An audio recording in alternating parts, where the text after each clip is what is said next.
Welcome in, everyone, to episode 98 of the Plastic Posse podcast. Y'all dismount, come on in, and let's talk about the best hobby out there, which is scale modeling, of course. Before we get started, I want to give a shout out to our Outriders, our Patreon supporters, especially the deputy marshals who help bring you the Plastic Posse every 2 weeks, and also give a special thanks to our podcast partners, Tankcraft, Tamiya USA, and AK Interactive. Got a pretty full house today. We are missing JB and TJ this time out, but we are joined by a couple of very special guests. Justin Lentz has joined us from Texas. How you doing, Justin? Hey, man. Doing well this morning. How are you guys? And the man, the myth, the legend from Ohio, Mr. Aaron Kuck. How you doing, Aaron? Hey, Scott. Hey, guys. How you doing? TJ is on vacation with his family, and as we record, Mr. Bonani is wandering around the Bovington Tank Museum in the UK, so, not jealous or anything, but they won't be joining us. Well, I hope everybody out there is surviving the heat and that most of you are finding some time at least to spend at your benches. Speaking of benches, let's go around the room. Let's start out with kind of what's new, what you guys have been buying and or have your eyes on and those kinds of things. I'll start out thanks to my buddy Josh Buck. We just purchased a couple of those Arma Hobbies 48 scale P39Qs, and Josh got all of the STL files from Arma for the seats, the exhaust, the wheels. Oh man, the stuff is beautiful. He printed it all up. It looks really, really good. I love Arma's approach on this. I think it's going to be kind of a portend of things to come for companies to do it that way. Looks like a really neat kit, man. What am I going to do with all my Hasegawa kits? Oh, I think the Hasegawa kits are still good. I'd say build them, build a whole squadron, right? There you go. Also picked up from my buddy Sean Earl here locally, Ryefield EZ8 Sherman. Got it for a song, so couldn't pass that up. And then I was given one of those old Hasegawa high-tech limited edition 32nd scale OA4M kits that are really hard to find. For Christmas from a friend of mine, Dave Turner, and I've been picking up some decal sheets and details for that. Grant, what have you been acquiring or wanting to acquire? Well, I just pre-ordered the new Magic Factory PLA Type 003 CB-19 Chinese aircraft carrier. It's out in late October. It's like $68, which I don't understand. 1/72nd scale or 1/700 scale. Sorry. But it's got a full painted deck already, which their Magic Factory is doing. I have that with my Gerald Ford also. They're doing the painted deck. They're doing an LED light system for it. And there's a poster in it or something like that. But that whole thing, plus it comes with 3D printed parts. That whole thing is like $70. Couldn't beat it for pre-order. So wow. I was like all over it. Found that. Let's see, what else have I got? I'm really, really looking at that P39 that you got from Arma. I love the way Arma is doing that 3D stuff now, too. It's a very great idea. And I think people are going to learn from that. I think that's going to be definitely the way things go in the future. Other than that, I've been buying a lot of books, but that's about it. So that's about what I've been doing. Oh, that sounds like some good stuff. Jensen, we haven't talked to you in a little bit. What have you been kind of looking at, or what have you acquired recently? Purchases on my mind.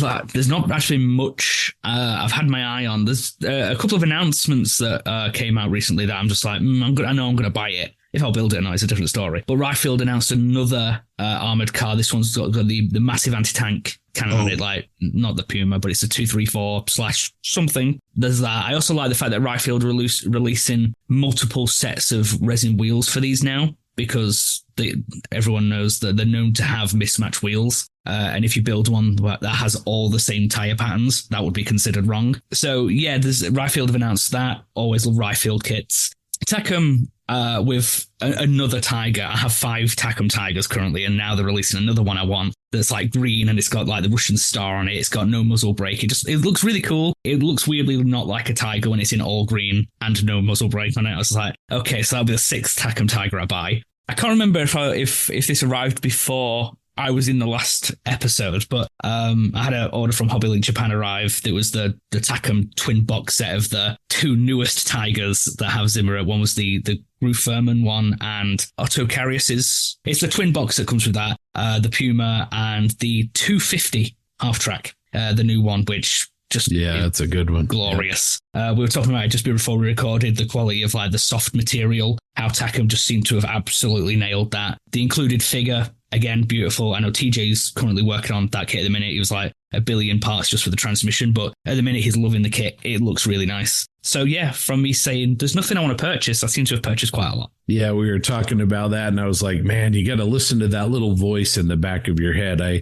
kind of thought when I bought that, I'm like, I wonder if they're going to kick that out in 1/16 scale. And DasWork announced that this week. So probably be getting that one. That's a great vehicle in 16th scale, I think. Perfect size. Yeah, agreed. Yeah. Let's go over to Aaron. Aaron, what have you been buying and or kind of thinking about? Haven't bought that much. I think probably the only major purchase is I got one of the full sets of the new AK interactive real collars markers set. So just that really intrigued me. I saw their kind of promo video short on it. I can see a lot of applications for that, especially in the Mac world for some of the kind of roughly applied camouflage patterns. And so I actually broke out a kit, started it, built it up over the past few weeks.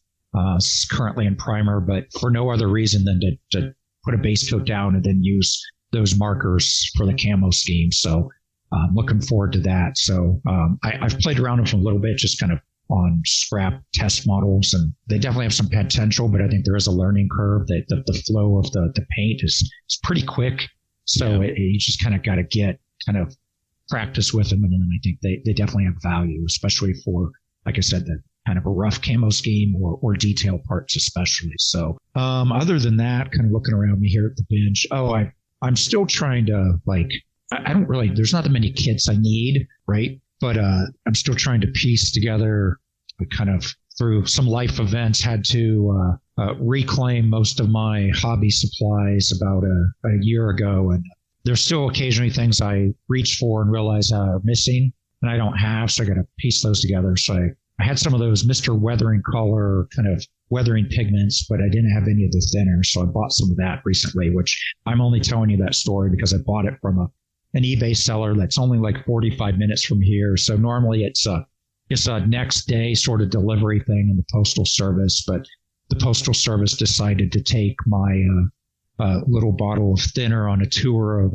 every distribution center in Pennsylvania instead of 45 minutes up the road from one part of Ohio to another.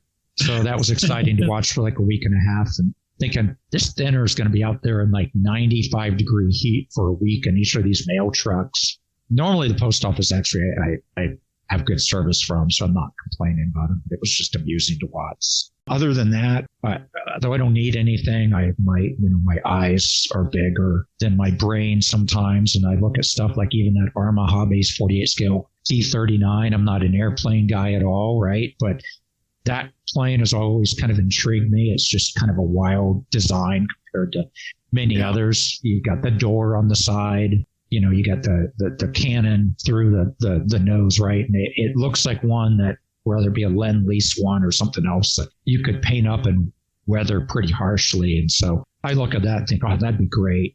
And then some little voice is like, Aaron, you're never, ever actually going to build that. If you want to buy one and keep it so you can dream about it and think about what you're going to do, that's fine. Like, you want to spend the money, but you're never going to build it. So okay, I feel attacked. Okay, first Aaron brings up the word need, which I'm very, very offended by. And now we're talking about, using this standard of whether you're actually going to build a kit or not. I mean, you're going to get more attacked here in a second, because the other one that caught my eye is the DasWorks 16th scale 250 that was just announced a couple days ago. And 16th scale typically doesn't do much for me. And so apologies, Doug, or whoever's got to respond to the hate mail after this episode. But I just haven't got on the 16 scale armor game. You could probably send me free every 16 scale kit, and I'd just be like, no thanks. But this one, actually, I look at and like, that has got to be the perfect size for such a tiny vehicle. It would really, I think, paint up nice and look really good. So I look at that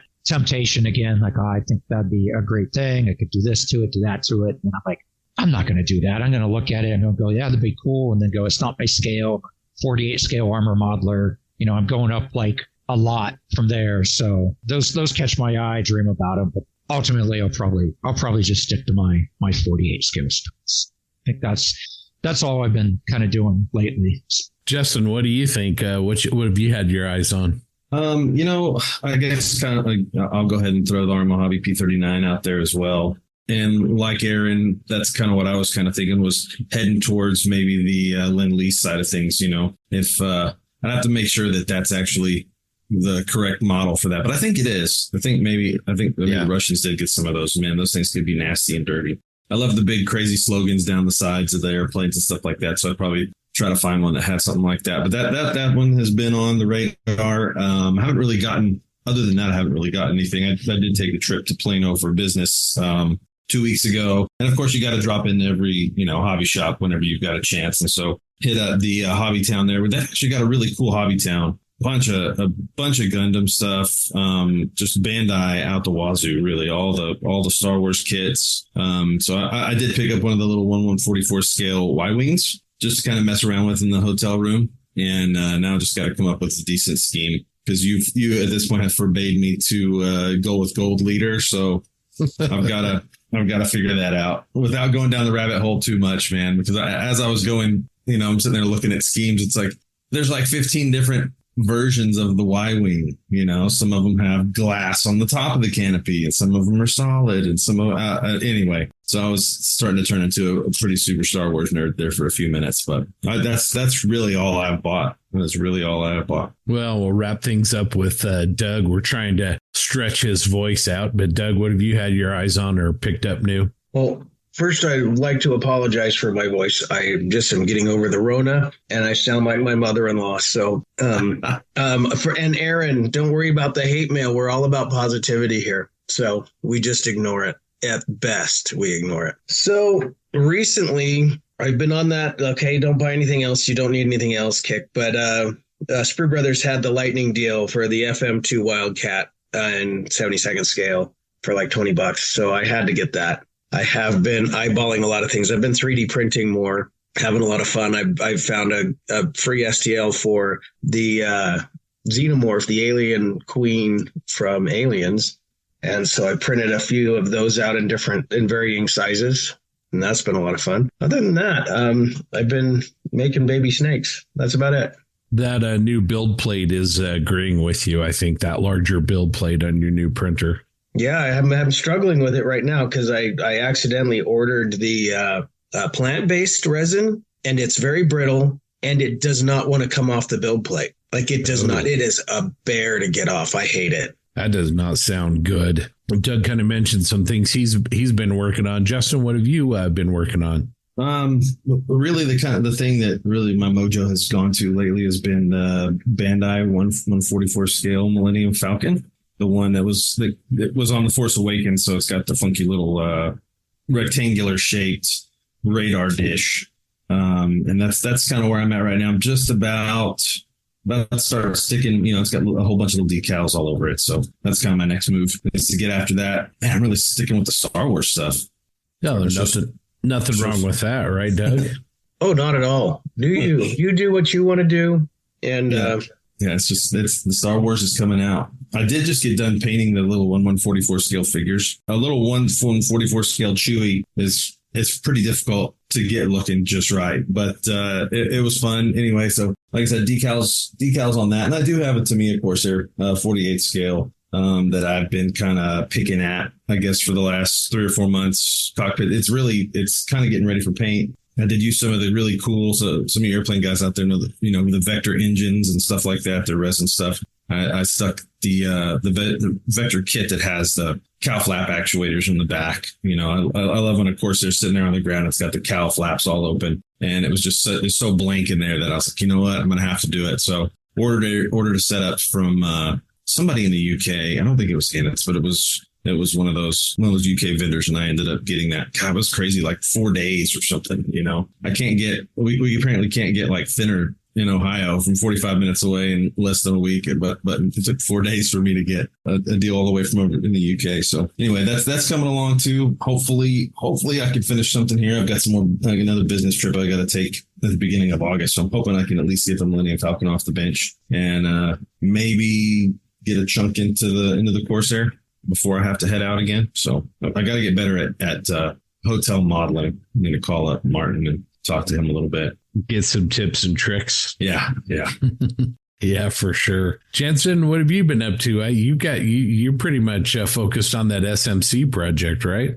Yeah, despite how many times my mind wanders and I want to start something else, TJ very much keeps me in line. Yes, very much still on the mini art, Stuart. It was kind of just becoming a bit of a slug at one point. Like, it was just really slow. And then all of a sudden, boom, like all the interior work's finished, all painted, weathered, assembled. And it slowed down a lot because I was getting really worried about everything just fitting in and the order in which I can do it. Because obviously I want to show off all the engine bay. It's a shame because even I'll say, I compliment my own work. All the fighting compartment, I love it. I think it looks great. None of it's going to be seen. I mean, there's tiny little front glass visors on the initial version where the front hatch is open. You can see through there if you've got a torch. But the engine deck will be open, which is nice. But to paint and weather that, you really have to not follow the instructions because it has you put the engine in. And it's all really tight. Obviously, you can't paint and weather that when it's all assembled. But the engine itself is a bit of a finicky fit. It takes a lot of messing around with, but it's all buttoned up, all painted, weathered. I've added lead wiring, some really tiny copper wiring, just to make it. I mean, it's really detailed out of the box, but it's always nice to add some extra bits and pieces. So that's together. Still not entirely fond of some of the bits on the kit. Still don't like the suspension and the bogies, how they go together. Just I wasn't impressed. But one thing I was stressing about is how perfect, quote unquote, the build has to be. And I was looking at reference pictures of the initial produced M3. I was just like, all these areas that I'm really stressing about being absolutely perfect. It's like they were kind of rough around the edges in some areas. I was like, okay, so I don't need to stress so much about it being pristine because, again, these are machines. They are combat machines. So I don't need to stress so much. Yeah, I'll show up in a minute, I promise. But in my head for the scene, this is all for a scale model challenge. So I want it to be as good as I can. For the diorama vignette base, in my head, I have exactly what I want to do in my head. So it's something I've talked about a lot in the past is not knowing where I'm going. But in my head, I can see exactly the image I want to create. So that should help speed it along because I'm not going to dilly-dally thinking about, where should this go? What should that look like? It's like, no, exact images in my head. That's awesome. Having that vision is really helpful. Oh, yeah, it is. It's saved me a lot of stress. And now, because I know, okay, not going to work on the tank, work on the base because you know exactly what you need to work on. Yeah, it's going to be a big help knowing that in advance. How much time do you have left? Not speaking of stress, not trying to stress you out, but how much time do you have left? I know there was a 100-day reminder, I think, last week. Oh, wow. So we're about 93-ish, 94 days away, which it sounds like, that's quite a lot of time. But when you're working on models, it's like, that's actually not a lot of time. No, goes quick. It's like 2 days in model time. It is. My flight's booked now, so I can't drop out. There you go. That's right. You're committed. You got to go. Aaron, what have you been up to? Well, I was looking behind me here at the bench, and I've been struggling a little bit with just motivation. I think we'll talk about that more at length here in a little bit. But so I drug out basically every single one of my shelf queens. I think I have about 15, partially assembled models, and sat there, I don't know, a week or so ago and tried to decide which one to work on. And then I just decided to leave them all on the bench, all 15, and just sort of chip away at each one of them a little bit at a time. And that's kind of been working well. So I'm kind of running with that. And we'll talk a little bit more about how or why that might be motivating. But let's see, and all of these are 15, all of them at least reach the primer stage. These aren't like in assembly or anything else. They're, I think 1, 2, 3, 4, 5, 6 of them are painted and just need to be weathered or finished weathered. And then the rest either have a base coat or primer and just need painted. And so I'm just kind of thinking about, I'm getting excited to plug away at those and get some of those off of my bench and out of my brain. So then I can go to whatever ADHD sort of thing I want to think about for the next 3 or 4 minutes before I move on to something else. So that's been kind of the idea, and I'm just running with it till that stops. But there's a mix of everything. My 48 scale armor, I've got some Sheen and Krieger, I got some Bandai Star Wars. I still have the Bradley over here for the build. And so I've got a lot to do, which I have not completed a single model yet in 2024. And I certainly have the free time to do it that I haven't had in past years, but it hasn't happened yet. So I still would like to end the year with a decent amount. I think in 2023, I finished 5 models maybe. So I need to at least beat that. But if I could double that or get all 15 of these done, that'd be phenomenal. So that's the goal. Well, it's cool that you're making progress. And like you said, we'll talk about that a little bit more. Grant, what have you been up to? Well, let's see. I finished off another bust, Great Calvary from Alexander the Great time frame.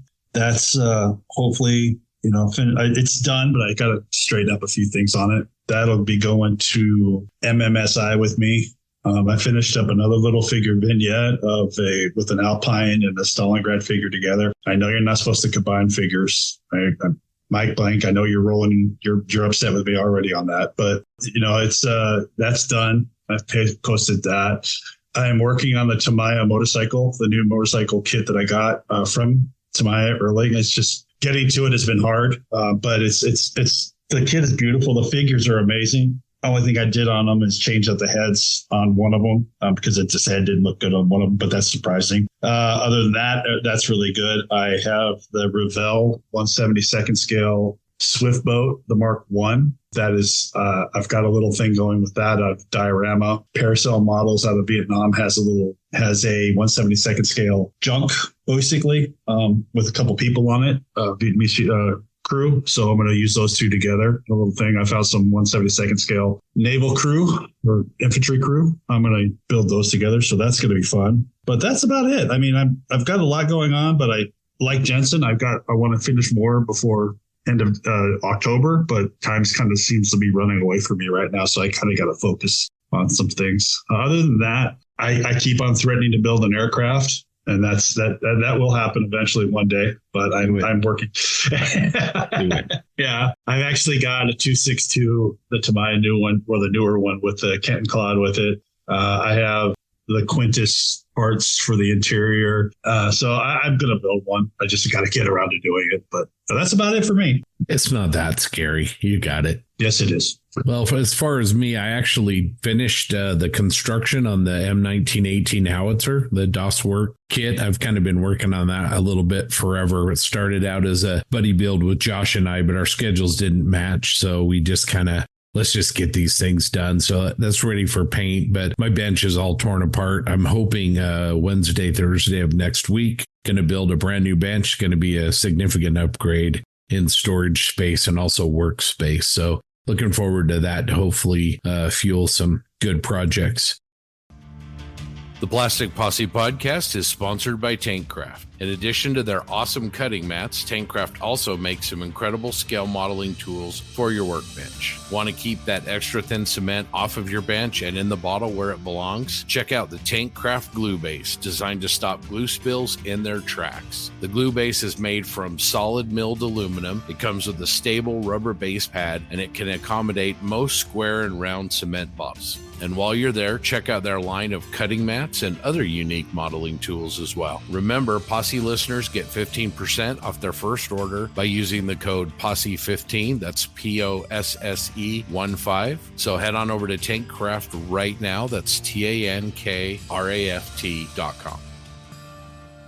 Well, let's kick it on over to Doug to talk about the models that caught our eye on the Plastic Posse page. All right. The one that I chose is from Andre Radu Mahai. I think I pronounced that right. He did Trumpeter's 135th scale Centauro. It's a wheeled tank destroyer.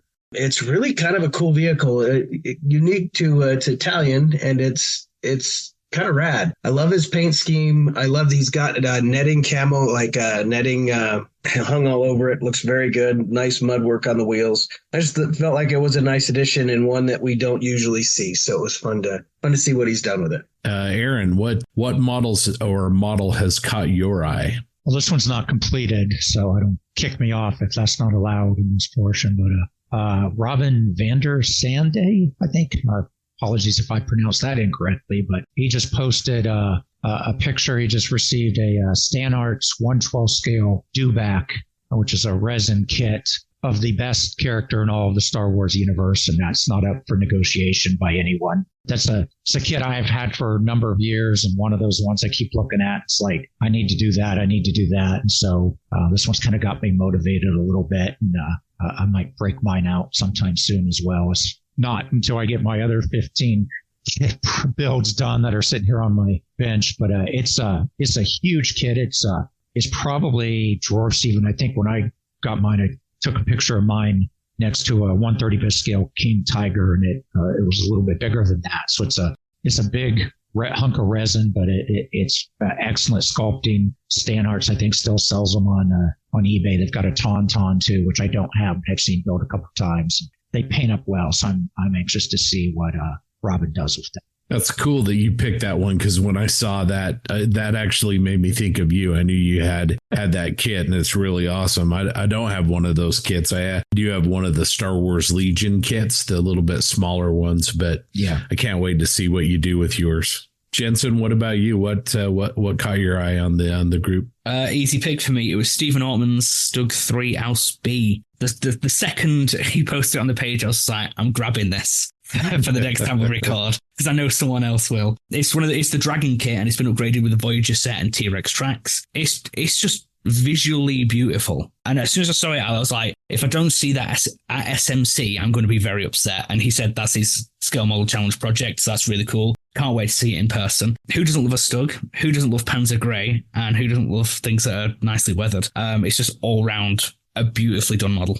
That's a really good choice. I liked it as well. Grant, what caught your eye? Okay, well, I ended up with Chris Wesley's AMK 148 scale MiG-31. Cool aircraft. The MiG-31 is just a beast. It's massive. He's in the process. He's in the process of painting it right now. So the images I saw were really good. I really liked what he's doing with the color tones. His base layers are really doing the swirl pattern on it and then applying over top of that. Doing some fantastic work. Just a really nice build and a start in the painting process. It's going to be a great kit. I know, Justin, that's an airplane. I think Grant's got the sickness. I have. This is getting pretty awesome. I'm starting to see the tide is turning. The tide is turning. Somebody just needs to get him to just do it. Just pull a Nike, right? Justin, what caught your eye? Well, that one really Grant was talking about, that was kind of one of the first ones, but he had beat me to it on the outline. So I was like, man, I can't pick that one. But I did find and have been following along for a while with Stuart Halton's his 48 scale SU-35. Surprise, it's something with red stars that I like, but yeah, really cool. I really like his photographs too. I don't know if y'all saw any of those, how he's got that stand where he's got the two acrylic rods coming out of the engines, and it looks like it's just, taken off. Just really, really neat. Really like that one a lot. And that's another kit I'm going to have to get. I've got a couple of those. I think I've got an SU-33 and maybe an SU-30. I've got a couple of those. I'm just going to have to do it. The MiG-31 up to, I've had that kit for so long. It's just like, I take it out and I put it back. Take it out and I put it back. And I just never have pulled the trigger. I'd also like to give a shout out to Eric Daglish. He's building that little Tacom or Tacom. It's called a Skoda. Is that how you say that? Yeah.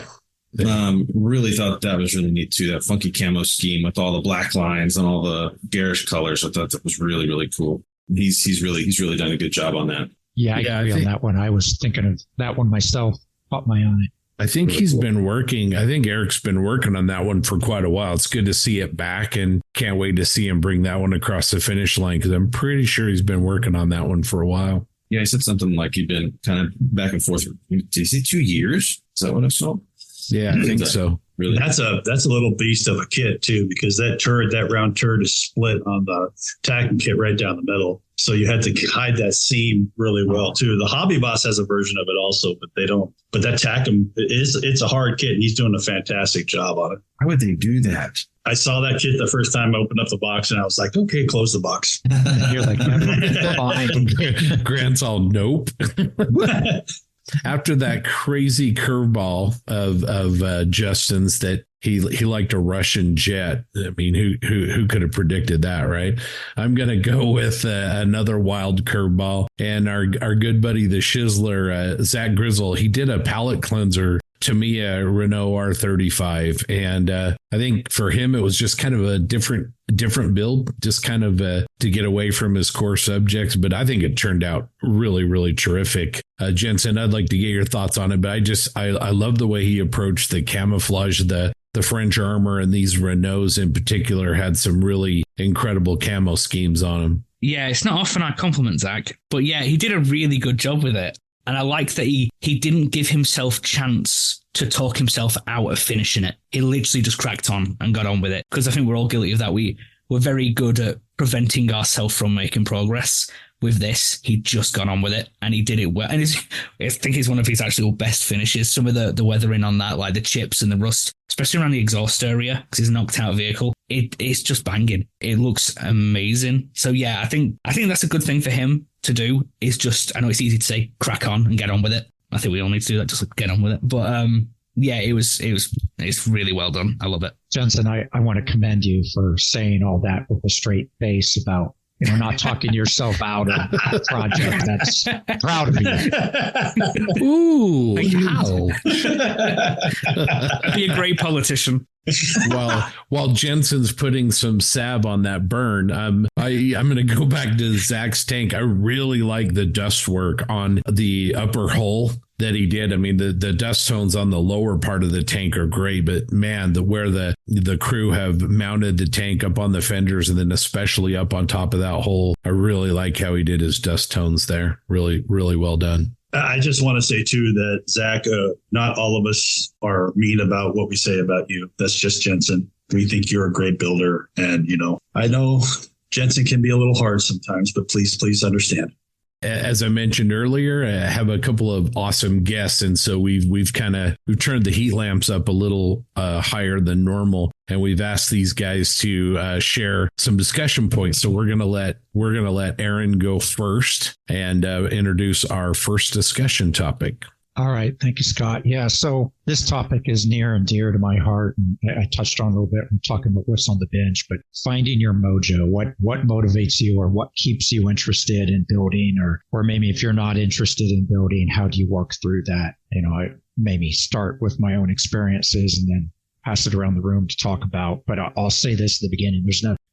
This isn't full of answers of what you should do because it might not work for you. It's just what works for me and probably all of us. But you might hear this and go, that's crazy. That's the absolute opposite of what I would do. And that's fine. But, hopefully it at least gets you thinking about what you can do to kind of help yourself out to get past the points where it's just tough to get down to the bench. And my life's kind of been going through a lot of upheaval over the past year and a half in the middle of a divorce that has not been fun. Don't recommend for anyone, but it is what it is. I've kind of now landed on my own 2 feet again. I have my own place and all my modeling supplies back, and should have time to build, and yet I rarely do. And trying to figure that out.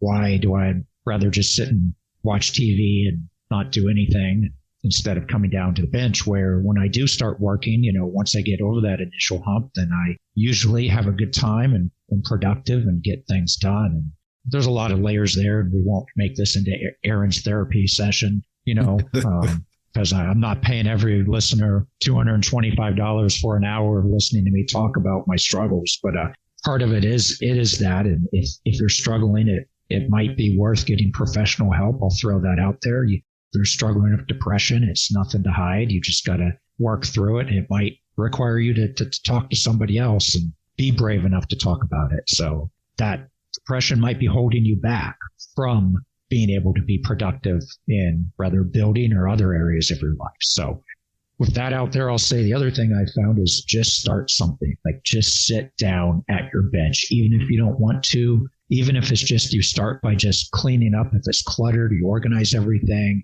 And then you're like, well, maybe I'll just do this little thing. Maybe I'll do this. And I know for me, I found that's very successful, that if I can just get down to my bench, sit down and start something, I'll look up and it's an hour later and I've gotten stuff done. I'm productive. I feel good about it. I feel reinvigorated, excited to, continue. So, just start something. And I think I mentioned I have 15 shelf queens right now sitting here. This is new for me. So first time I've done that. I've typically, broken out maybe one project or two at a time and tried to work through those and finish them. And then I just get burnt out, get bored, and demotivated. And I'll put them back in a little box and put them back on the shelf with the others. And then I'll just sit there and look at everything on my shelf unfinished and get overwhelmed. And I kind of equate it the same as when you go into the grocery store or the drugstore to buy like toothpaste, and there's like 8,000 selections to go from, and you get like, which one am I going to get? And then you just get overwhelmed and you walk out without toothpaste. And I feel the same way when I look at my shelf of doom, and I've got all these models, and I'm like, which one am I going to start? Oh, well, I'll start that one, but that one's got this. That's a pain. I don't want to deal with that. Something like that. It just overwhelms me, and I close the door and I don't do anything. So as I said, I set out all my shelf queens on a couple of weeks ago to try to figure out what should I start with. And then I had this crazy idea. I'm like, I'm just going to start with them all. And I literally had on my bench, 5 or 6 builds sitting right there in my little tank craft mat, at the same time, kind of bumping into each other. And I just did little things like maybe even 5 minutes worth of work on one here or there. But at the end of the night, I could see progress on like 5 or 6 builds. And that was amazing to me. Like, all right, then that's what we're going to do. I'm just going to sit here and have every build I have out and just pluck away at them.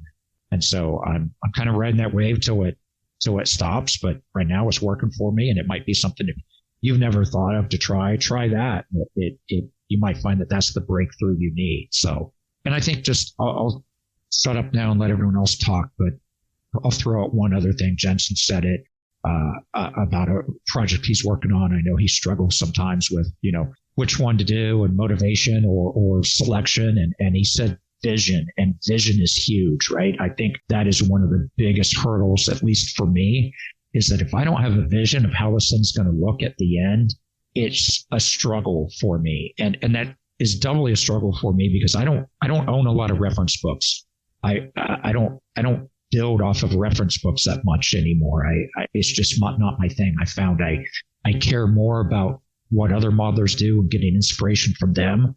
And that helps me out than a specific reference photo. So a lot of times when I start building, it's like, oh, I saw, a cool T-55. I think Ilyet just posted a burnout, knocked out Iraqi T-55, and it looked awesome. And it's like, I should build a T-55. I don't necessarily want to copy them, but I want to do something like that. And so I'll start building it. And then at some point I realize once it's up, built and primered, I don't have a vision. I've got a general high level idea. I want it to look cool, but that doesn't translate down to the colors, the markings, the specific weathering. And that's a lot of times where it grinds to a halt for me. So being able to have that vision is key. Now, a couple of my models, halfway through, it hits me like, this is what I'm going to do with it. And then after that, I'm usually pretty focused and motivated and can finish. So those are just my thoughts. Maybe, Scott, I'll kick it back to you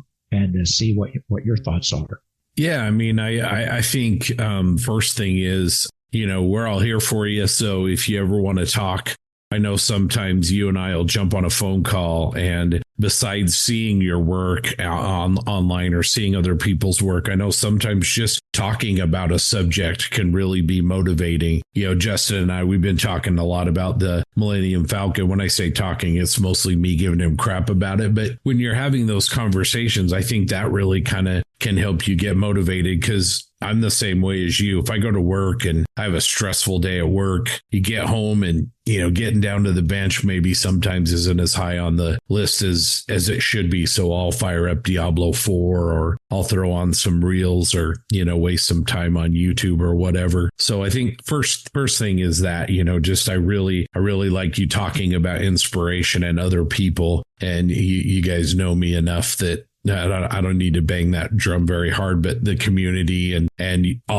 all the people on this call, that's the inspiration, I think, that'll break me out of it. The other thing I think is, I've talked about a little bit about what's going on with my bench. I know for me, a deep clean, an organization, or trying to look at tools like I get a little bit of crap because when I'm really the most productive, I have like tweezers laid out and X-Acto blades laid out in a very kind of methodical way. And I do that because when I'm building, I don't want to be distracted looking for this tool or that tool. So if I can find a way to organize my paint better or organize something better, to me, that always pays the dividends in my Mojo, because then when I do go down there, if I only have 15 minutes or if I have several hours, it helps fuel the work. I don't have to be distracted by reaching for that or looking for that or whatever. So I think in addition to kind of what you're talking about, inspiration, I think cleaning and organizing and trying to have a workspace that encourages output, I think for me really, really helps. Jensen, what do you think? What are some maybe pieces of advice you have? So this is one I really struggle with sometimes. Like I can go months without touching a model, and I'll think like nothing of it. But in my head, I'm really upset and annoyed about it because it's like it's supposed to be a hobby you love, enjoy, have a passion for. I mean, you're on a podcast about scale modeling and you do none of it. So I get really frustrated at myself when I don't. It's not because I have the want to do it. In my head, I'm incredibly productive. In my head, I'm building models every day. It's physically bringing myself to do that, which is the hard part. And I know this is something me and Aaron have said quite a lot in like a chat we're in, that we see everyone building and being productive. And it's like, we want to do that. It's just physically using that energy to do it. And something, I'm going to contradict something I said in a podcast. It might have been last year or 2 years ago. I'm not sure. Where I was just like, when things in my life are good is when I'm most productive. And when things are not good is when I do nothing. That's flipped. Recently, I've not been going through the best time, but it's when I decided I was like, okay, so you can either repeat the cycle of not feeling very good and having no mojo and doing nothing about it and sitting here and watching YouTube and playing pointless games on the computer, or have to physically force myself to get to the bench and work, which I know they say, a hobby and enjoyment should never be forced. The enjoyment's never gone. It's just making myself start it. It's a bit like going to the gym. I don't think I've ever really wanted to go to the gym, but when I'm at the gym and I'm in the environment and I'm working out or doing whatever, it's like, right, I feel good. I'm doing it. I'm actually doing it. It's just that first step of getting to do it, which is hard. So yeah, recently I've kind of like really made an effort to push myself to get to the bench and do something. And then when I'm actually doing it, it's like, well, I'm here now. And then I find little bits of little things that just keep me engaged. Like, okay, we're going to wire this engine one step at a time, one little task. So we're going to wire this engine. And then I'm like, oh, that looks good. And then seeing that bit of progress and little bit of achievement keeps me going further. So I think it's breaking things down into tiny little achievements that make you feel good and energized into doing it further. That's why I've really enjoyed this, Stuart. It's such a busy build. There's 6 billion parts and so many sub-assemblies. So you can treat each piece like a mini build in itself. And then seeing it finish, it's like, okay, that firewall with all that plumbing and fire extinguisher and all these details, that looks really cool. I can't wait to see it in the tank assembled with everything else. So break things down into like tiny little achievements. Getting the motivation to like do certain subjects, I don't know. My stash is very big and it has everything in it. There's just something of everything. So usually it can be either a game, a video, just the fact that everyone talks about a certain subject at a specific time. That can just be motivating. One build on the internet, like Aaron said, Ilya, that T55. I saw that. I was like, I have a T55. I want to crack that out now. That looks really cool. Yeah, it's hard. So to keep myself motivated is I kind of push myself to do it and then find tiny little achievements. But to work on what motivates me to start a new project or to do a build, honestly, I wish I knew the answer. It kind of just a flick goes in the head, a light switch, and then that's what I want to do for the next 10 minutes until something else turns up.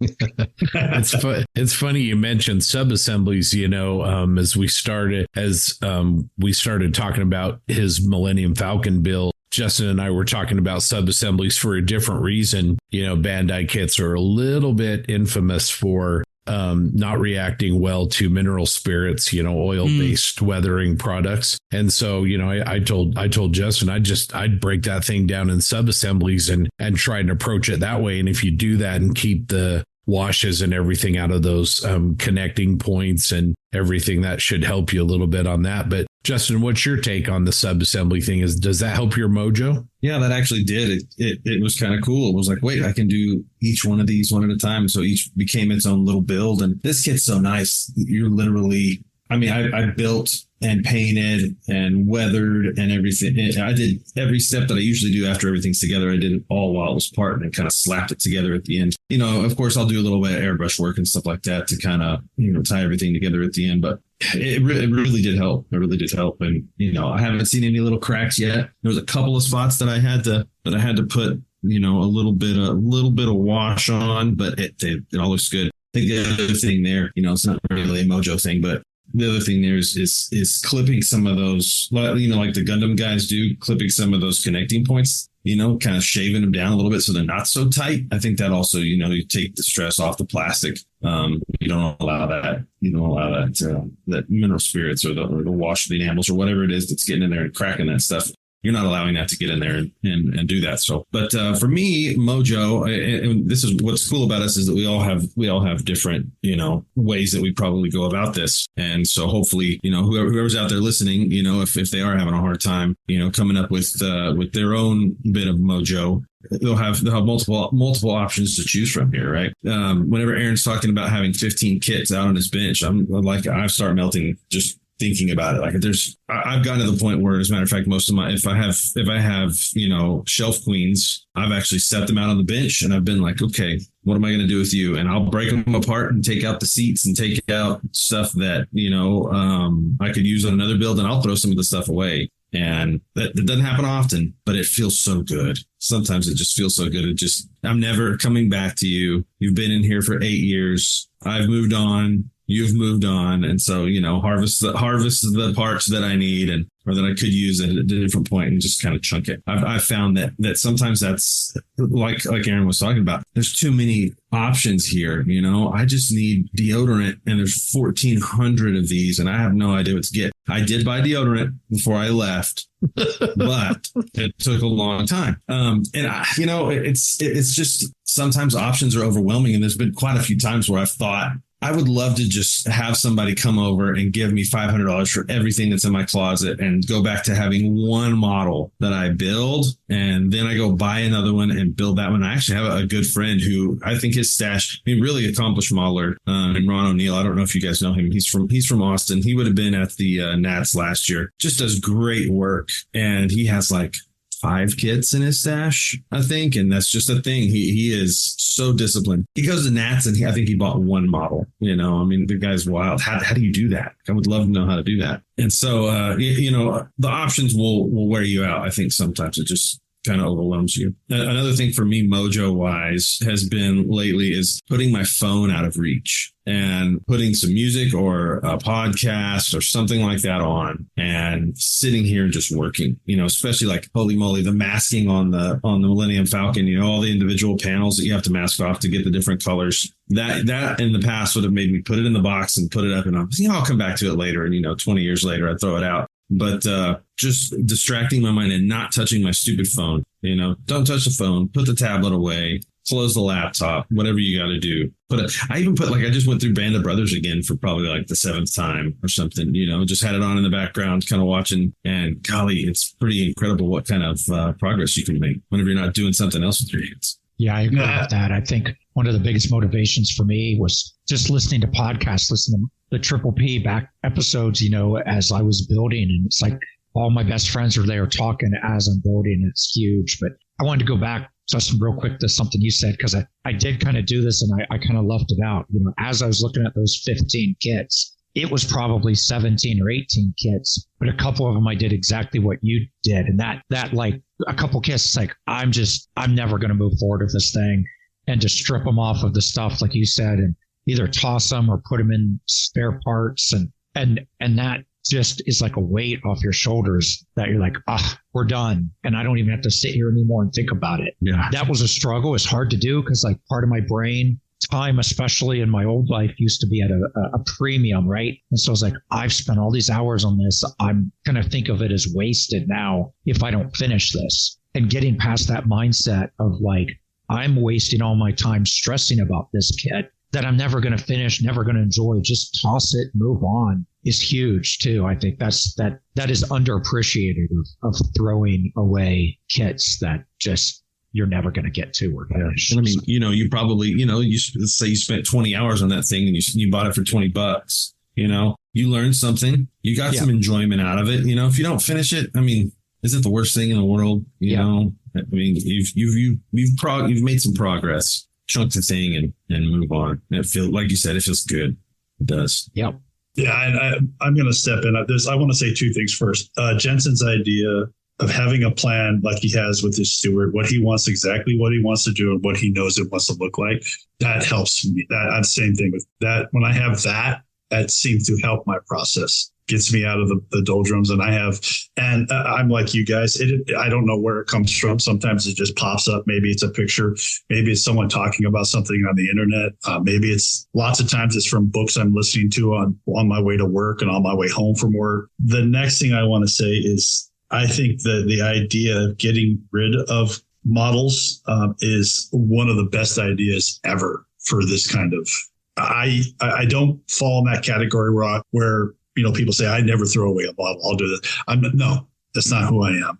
I finally got rid of a kit that I've had for it's actually been my oldest kit. We talked about this in a podcast a long time ago. What's your oldest kit? And I had a AFV Club 40 millimeter, any aircraft gun. That kit I had for 10 plus years, easy 10 plus years. That kit is a bear. And I decided a year or two ago just to get rid of it because it was time. And you're right. That personal feeling of I don't have to worry about this one. I don't have to look over and see a half completed model and, have me. It draws me in and I get so frustrated that I just stop modeling after I work on that thing for a little while. And I know people have built that kit and they made a beautiful kit out of it. It's just one of those kits for me that I just could never do. And by finally getting rid of it, it released something in me that gave me a better feeling than actually completing it, I think, because I'm taking that kit that was always very frustrating to me and always gave me problems. And I said, okay, I'm cleaning my hands with it. Now I can go back and get more invested in something else. So that's a very important thing. I understand models cost a lot of money. And I'm not saying everybody should go out and throw away all their old stuff, but sometimes it's the best thing. And you would be surprised how good you will feel when you do that. Strip it down. There's parts in there. I've got in a little box somewhere that the sights are great, the barrels are great, stuff like that. But you don't need the model. Just get rid of it, and you'll be so much better. And that's a key. That's a key thing when you're trying to fight that doldrum of where's my mojo at? What am I doing? So I think that sometimes just rearranging your desk a little bit, moving it here or there, changing around, changing your vision that you're having of your daily work on your desk is great. Move your paints, move your desk around the room if you have the opportunity to do that. Change a few things around, get different lighting. Sometimes that helps you. You would be surprised. That physical environment of where you work at, just by making a little bit of changes here and there, it will help. And that's another key thing that I think people should think about besides, these other things is that, your physical environment, where you build at are key. If you're facing behind, your back is to a window, maybe move to the side a little bit so you have a little bit of a view out a window. You have that natural light. Clean your desk. So maybe change your desk like Scott's doing. Maybe, do that. You'll never know. Maybe move your books around so you have better access to them. Maybe move your stash to underneath the whatever or into a closet or something. But, just a little bit of change. It doesn't have to be fantastic. It doesn't have to be a complete remodel, but I think just a little bit of a physical change to your environment will help you come out of this funk sometimes. No, I actually see something here. Thinking about what got me to stop. A lot of you know that I have in progress a perfect grade Millennium Falcon. I haven't touched it in 2 years. And I didn't really think much about why until I realized we're talking about space. I've got a big amount of space. Right now it's very cluttered, but a couple of years ago, I didn't have a place to keep my PC. I needed to have a place where I could work on stuff, and I could do the podcast. And I moved it into my room. And the only space I have in my model room was where I staged that Perfect Grade Falcon. And then shortly thereafter, I got my 3D printer, and it went on the other end of the bench. So there's plenty of room to work in here, but really not enough space to stage and work on something of that scale. So I think that will help me a bunch on that, is if I can figure out where I can stage this thing. Because, Perfect Grade Falcon is about 18 inches long, and, it's in 600 plus pieces. So it'll be a lot of work. I have also found when it comes to just getting over my doldrums, Aaron's advice to just do something is exactly what works for me the best. Because I will spend an hour or more working on something when I wasn't planning on working on anything, as long as I force myself to start. And it's definitely worth doing, because it's always a good feeling. It's never a bad feeling to start working on a model when you haven't in a while, and you realize you've gone for hours, and you say, hey, that was a lot of fun. And then it's on your mind, and you want to get back to it, and you want to do it some more. And maybe you don't do as well at work the next day because you're thinking about doing a model and not working. But, it's just that's something that I definitely enjoy to do. And sometimes it's just starting a new project. And for me, lately, new projects could be just grab a figure that I've printed and just start painting it. Something simple to get those juices flowing. And then you want to move on to something else. I'm putting decals on a Messerschmitt right now. But that part of the reason that happened was because I was painting this tortoise, and it just moved me along and got me excited. Anyway, that's how I feel about it. Yeah, those are some really good points, Doug. I think we've actually had a lot of great ideas, Aaron. This is a great topic. Appreciate you being open and talking about it. We tend to talk about Mojo a lot. I don't know how many episodes that maybe we've discussed it, but it's a thing, but I think the bottom line is these are all good pieces of advice that we can use to hopefully keep going. And like I said, if nothing else, pick up the phone or type a message to one of your buddies and start talking and see if that leads you somewhere. Let's go over to Jensen to talk about upcoming model shows and events. Thanks, Scott. So first, September 21st is the IPMS Reno High Rollers annual show. For more details, check out IPMS Reno High Rollers on Facebook or message Cody Kaczynski. Also on September 21st is the IPMS SLC 24 show. Doors open at 9 a.m. till 5 p.m. at the Utah Army National Guard Jake Garn Complex in West Jordan, Utah. Admission is $10 for adults with $3 per model entrance fee after the first 3 models. These details can be found on the IPMS SLC Facebook page or contact Cameron Corliss. On September 21st till the 28th, the Central Arkansas Scale Modelers will be hosting RockCon, formerly Sprudo. This show will serve as the 24 Region 6 IPMS Regional Contest. Friday the 27th, there will be classes from 8 till 5 by Jim Rice, Wes Zalazar, and others. Saturday the 28th, the contest doors will open at 8 a.m. and wrap up around 4 p.m. We utilize gold, silver, bronze awards, and there will be plenty of great vendors on site. Looking for more information, you can find it on the Facebook page Central Arkansas Scale Modelers or the website casmodels.org. The 15th anniversary Scale Model Challenge will be held in Eindhoven in the Netherlands on October 19th and 20th, 2024. Quite a few of the posse will be there, and it looks like it's going to be greatly attended by a lot of the group. More information over on their website at www.scalemodelchallenge.com.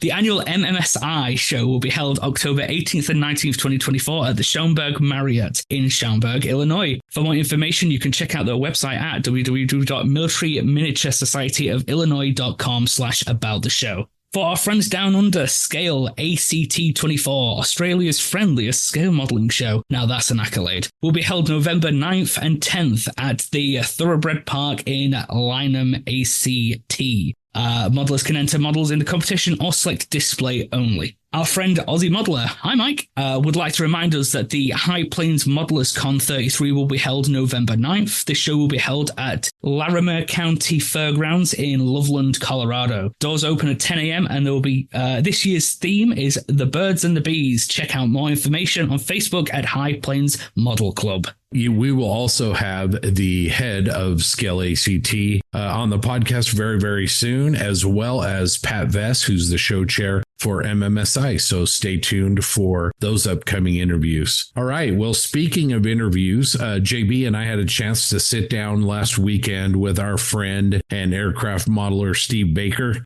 We had a great conversation with him. I think you're really going to enjoy learning more about who Steve is and how he approaches modeling. So here you go.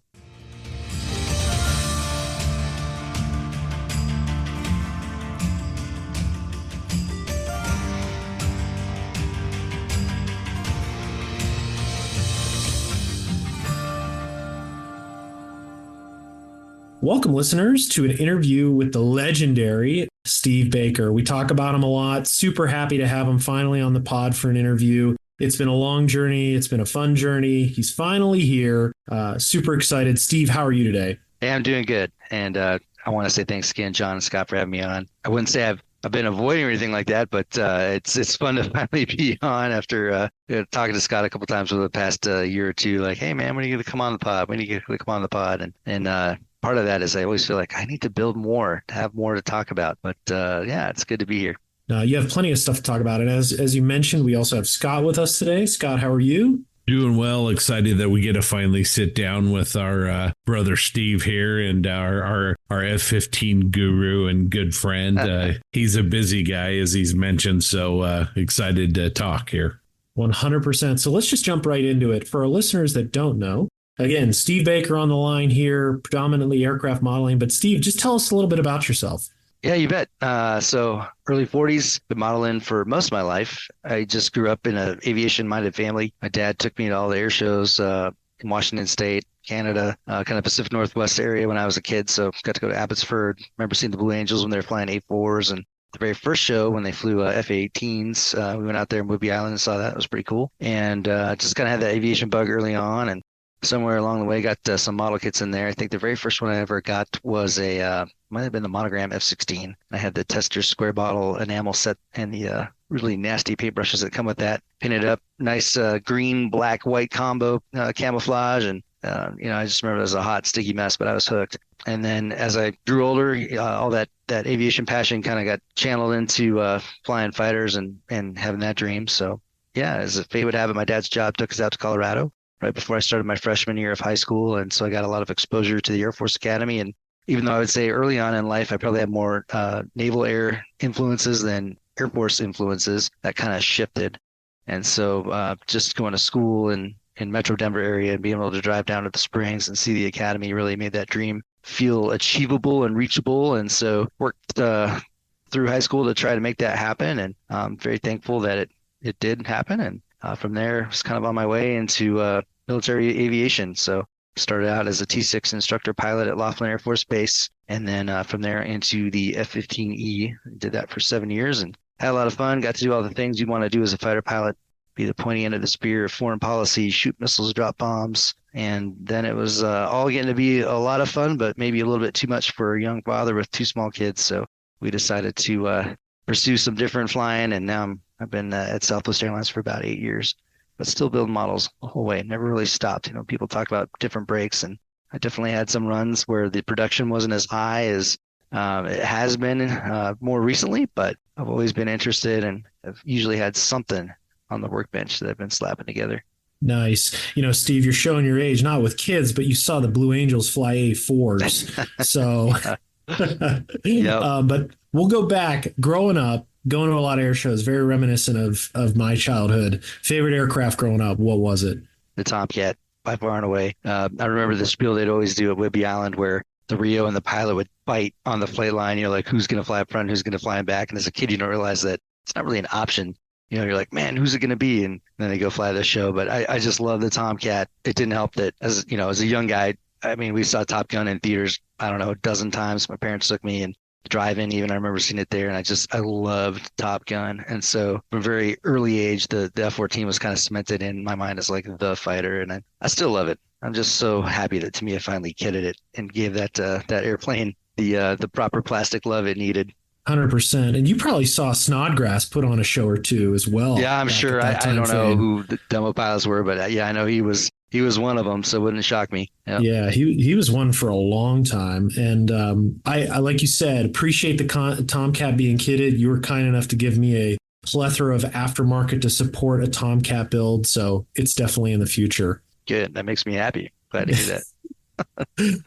So fast forwarding, you flew F-15s. We got to talk a little bit about that because your call sign Boom, tell our listeners what's that all about. Yeah, you bet. So Boom, it's an acronym actually for Bailout Over Mountain Home. I was a young wingman stationed at Mountain Home Air Force Base. I'd gone through the formal training unit at Seymour Johnson in North Carolina, but I never made it to a night tanker. And so when you're mission qualification training, they're cleaning up all of the different items from your primary training that maybe you didn't do or need a little more exposure on. And so night tanking was one of those key items. And so going to the tanker for the first time on a dark and somewhat stormy night out there over the plains of Idaho, had a little bit of an adventure getting onto the Boom. So my instructor was in the back, and he's pretty calm, but I know it's not going great. And the jet's moving all over the place, and made a little bit of inadvertent contact with the Boom to the left anti-collision light, which is in the leading edge wing root of the F-15E, just forward and slightly left of the Boom. So punched that out, made a nice little hole in it, Boom sized, and that was kind of the genesis of that story. So I got back. Squadron commander said he'd take it on my paycheck, but otherwise don't worry about it. And life moved on, got better. I was able to refuel, 600 or 700 times probably by the time it was all said and done. But yeah, when you're first learning how to do that, it's definitely a skill that takes a little bit of finesse. So there you go. Boom. So during your time in the Air Force, did you find yourself building it all, or was it just kind of, hey, I'm in the service, flying the jet, and not really any time for the hobby? Or how did you stay connected through that period of your career? Yeah, you bet. So when I was at the Air Force Academy in the early 2000s, Aircraft Resource Center was kind of the big thing. And hyperscale. And I was on those websites religiously and just getting inspired by guys like Pete Fleischman, Chuck Sawyer, Marcel Dulong. And I mean, I would see these builds and that just kept me going. So Chris Walkup. Yeah, exactly. Yep. So good. His painting is just amazing, right? So I started off without an airbrush in my dorm room at the academy. I never had an airbrush until I guess 2004. It was a long time. I was just painting them with the old paintbrushes using this Model Master enamels and lots of 1/72 scale kits, Academy kits, and the Tamiya kits and things like that. And just paint them up there in the dorm room, slap them together. They weren't awesome. I'm not going to lie, by the standard that I have now, but I had a lot of fun, and it was more about just kind of the collection than anything else. And then when I graduated in 2004, went to pilot training, that was a pretty busy year. So I knocked out I guess it would have been the Revell Monogram A10. And that was probably about it. And then when I went to my first duty station in Del Rio after pilot training was done, I started working on some more of the Tamiya kits. So I knocked out a Spitfire, one of their Tiger 1s, the 109 E3, a Hasegawa Hurricane. And yeah, I did all right. I was probably knocking out about a model and a half a year or so. But it would kind of ebb and flow just based on the training that was going on or how busy it was. And going into the F-15 for the first time, that was definitely more of a time demand. So I think that first year flying the jet, finished one airplane. It would have been the Tamiya Focke-Wulf 190 D9. And after I got through training, my unit that I was assigned to subsequently in Idaho deployed pretty quickly to Afghanistan for 6 months. So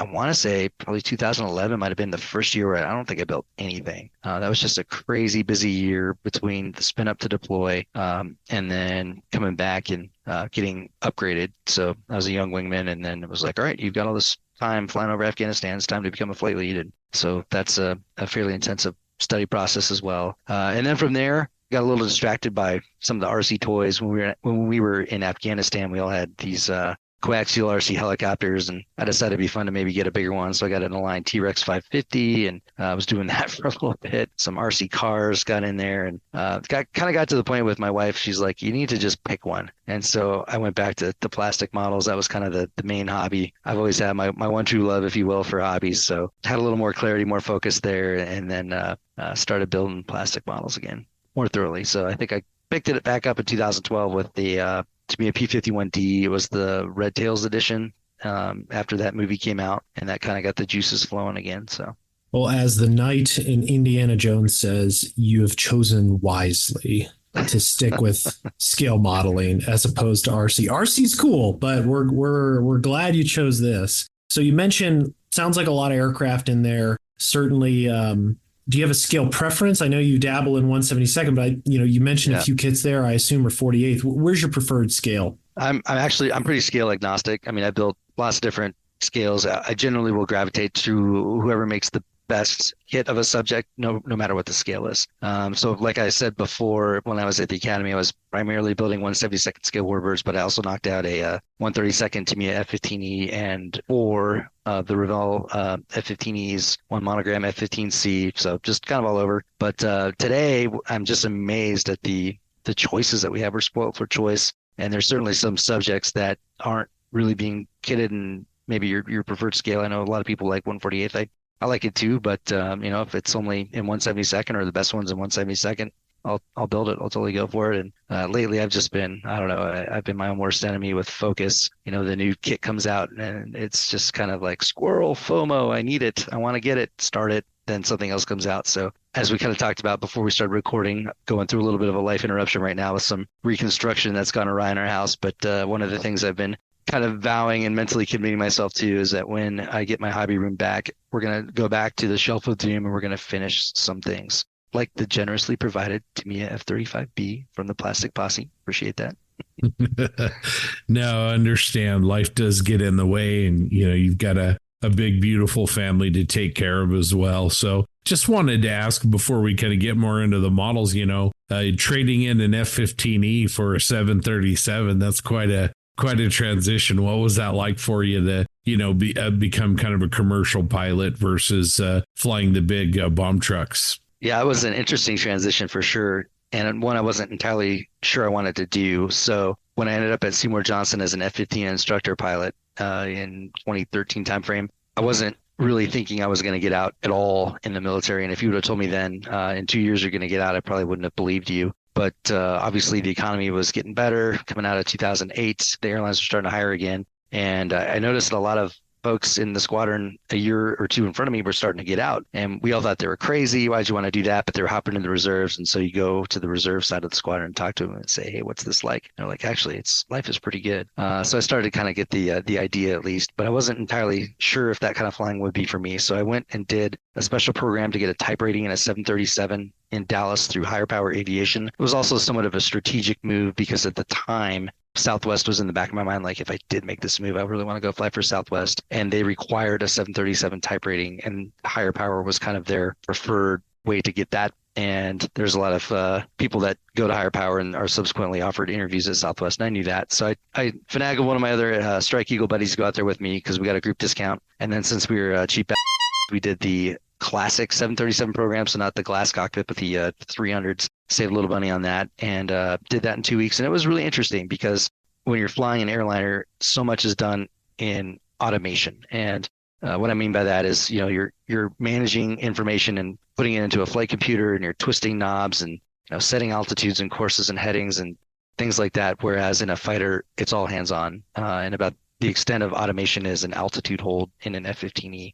So that was very different, where instead of hand flying the jet all the time, you're channeling inputs into a computer to get a desired outcome. But, it's flying still, and you still hand fly quite a bit. We still do at Southwest. I mean, the other day I was flying up through about 18,000 feet in the front just because why not? It's Friday. It's a beautiful day. Why not?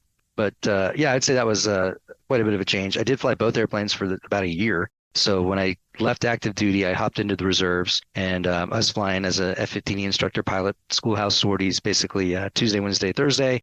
And then I'd go up to Baltimore and fly Friday, Saturday, Sunday with Southwest. And so a standpoint of like how they land and things like that, it's actually fairly similar. I thought it would be really weird going from landing a F-15E to landing a 737. But because the F-15E is such a big jet and your nose is way up in the air when you come in the landing attitude, it's kind of like sitting up high like you would in a 737. The approach speeds are somewhat similar. The F-15 is, it's faster, but not that much faster, especially for some of the heavier weight 737-800 or MAX 8s that we have. And yeah, a couple funny stories in there for sure. I'll tell you one here. The baseline speed in the F-15E, everything we do is at 300 knots. Well, if you're flying not a fighter jet below 10,000 feet in the United States, you have to fly at 250 knots. That's the rule. It's as fast as you can go. And so I just flew my F-15E for a couple of days, and I'm doing a trip up in Baltimore, and we're going into Boston, somewhere off the coast. I can't remember exactly where we're coming in from. Maybe it might have been actually from Baltimore up to Boston. So we're coming into Boston, descending, and through 10,000 feet, I'm flying at 300 knots, and I just keep on going. And captain looks at me and I could tell he's irritated, but I'm like, I don't know what his issue is. And he's like, dude, we need to slow down. You got to slow down. I'm like, why would we slow down? He's like, you can't go 3 and I'm like, oh yeah, I'm not in my F15 today. I guess we got to slow to 250. So some silly things like that. But but no midair refueling either. So yeah, no midair refueling. No. So that's always a bonus. Well, Steve, I do miss flying low and fast for sure. That's probably one of the things that you really don't appreciate it till it's gone. But there's nothing quite like going 600 knots on the deck. I mean, it's a rush, to put it mildly, and I do miss that. Yeah, who the hell wouldn't? In your time flying, Steve, you've been in a few airplanes, and also to show your age, I think we need to call out you were in a Rhino once. Talk about that experience. Yeah, you bet.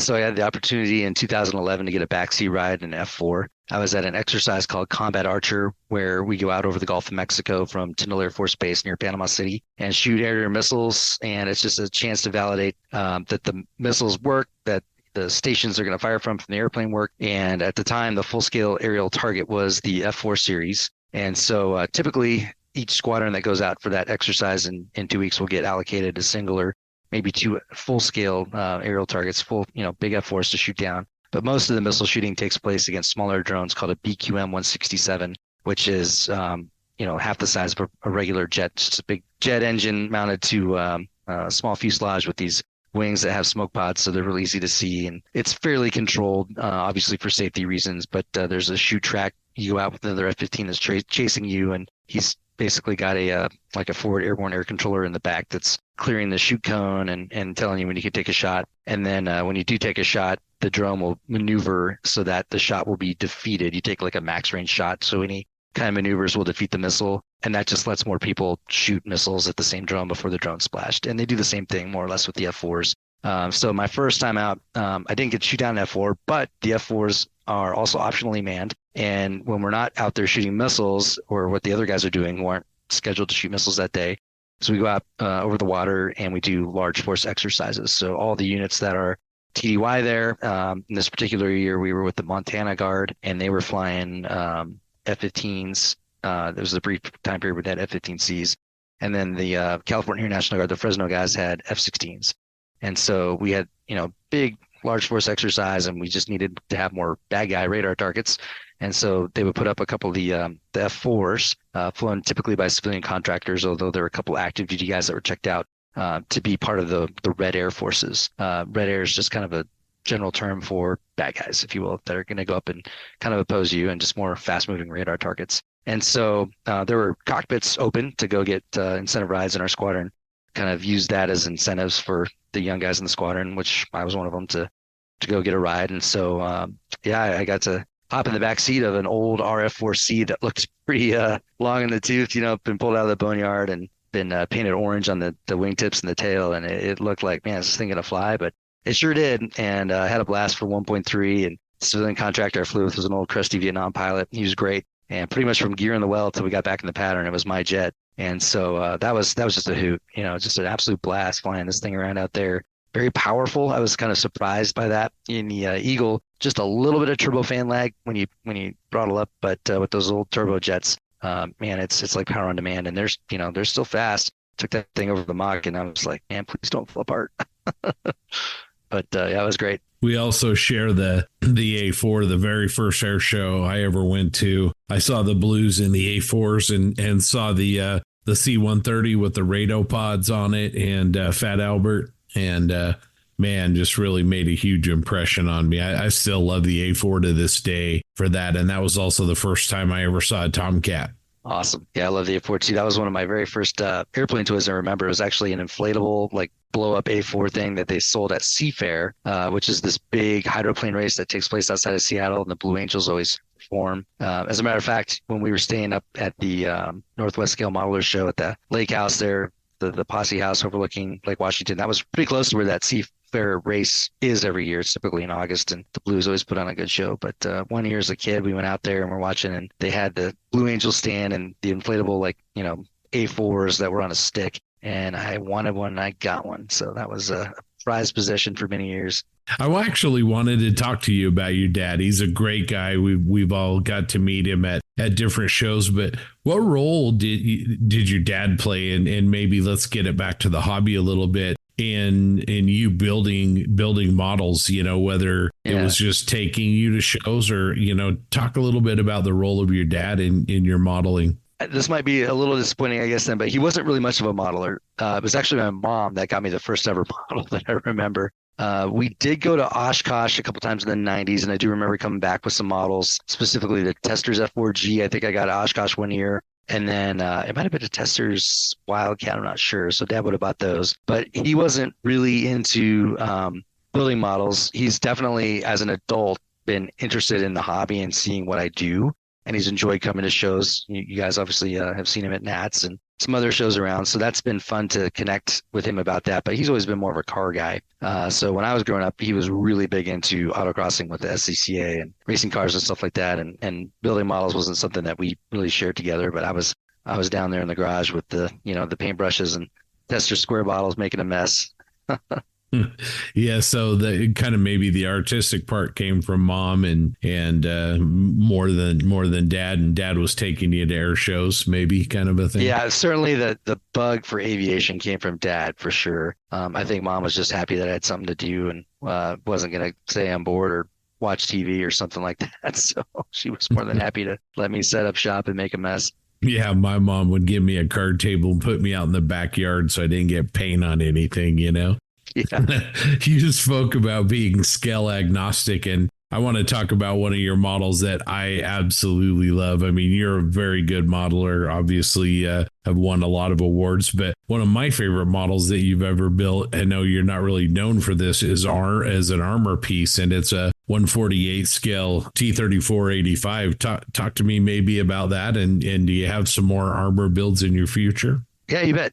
So shout out Shane Doak. He and I kind of got on a little armor kick for a while in the fall of, I guess it was probably 2021. And so we buddy built the Tamiya T-34-85 in a month in December timeframe of 2021 just to do that, to have fun with it. And for me, it was just a cheap kit you could throw together. And it's one of those kits where you don't really go into it anticipating you're going to spend a whole lot of time on it. But as you're building, you're like, this is a really nice kit. And it is. I'm not sure if you built one or not. John, I know you have, but it's a phenomenal kit. And you can buy one for like $21. And so I decided to try to put a little bit more into the finish. Been experimenting with doing some modulation. I just built the 148 Tamiya Easy 8, and that was kind of my first real try to push the modulation a little bit. So I thought I'd try that on the T34 as well. But with the twist, I modulated a rust tone base with the MRP rust paints, and then did chipping fluid over that, and then went with the AK 3rd Gen modulation set. They have like a 4BO modulation set, and tried to kind of push that up a little bit more. And then got a wild hair to like, let's try a winter whitewash scheme, because I'd done a little mini 172nd Dragon Tiger in a whitewash, and it was kind of okay, but it was bugging me. It wasn't as good as I thought it could be. So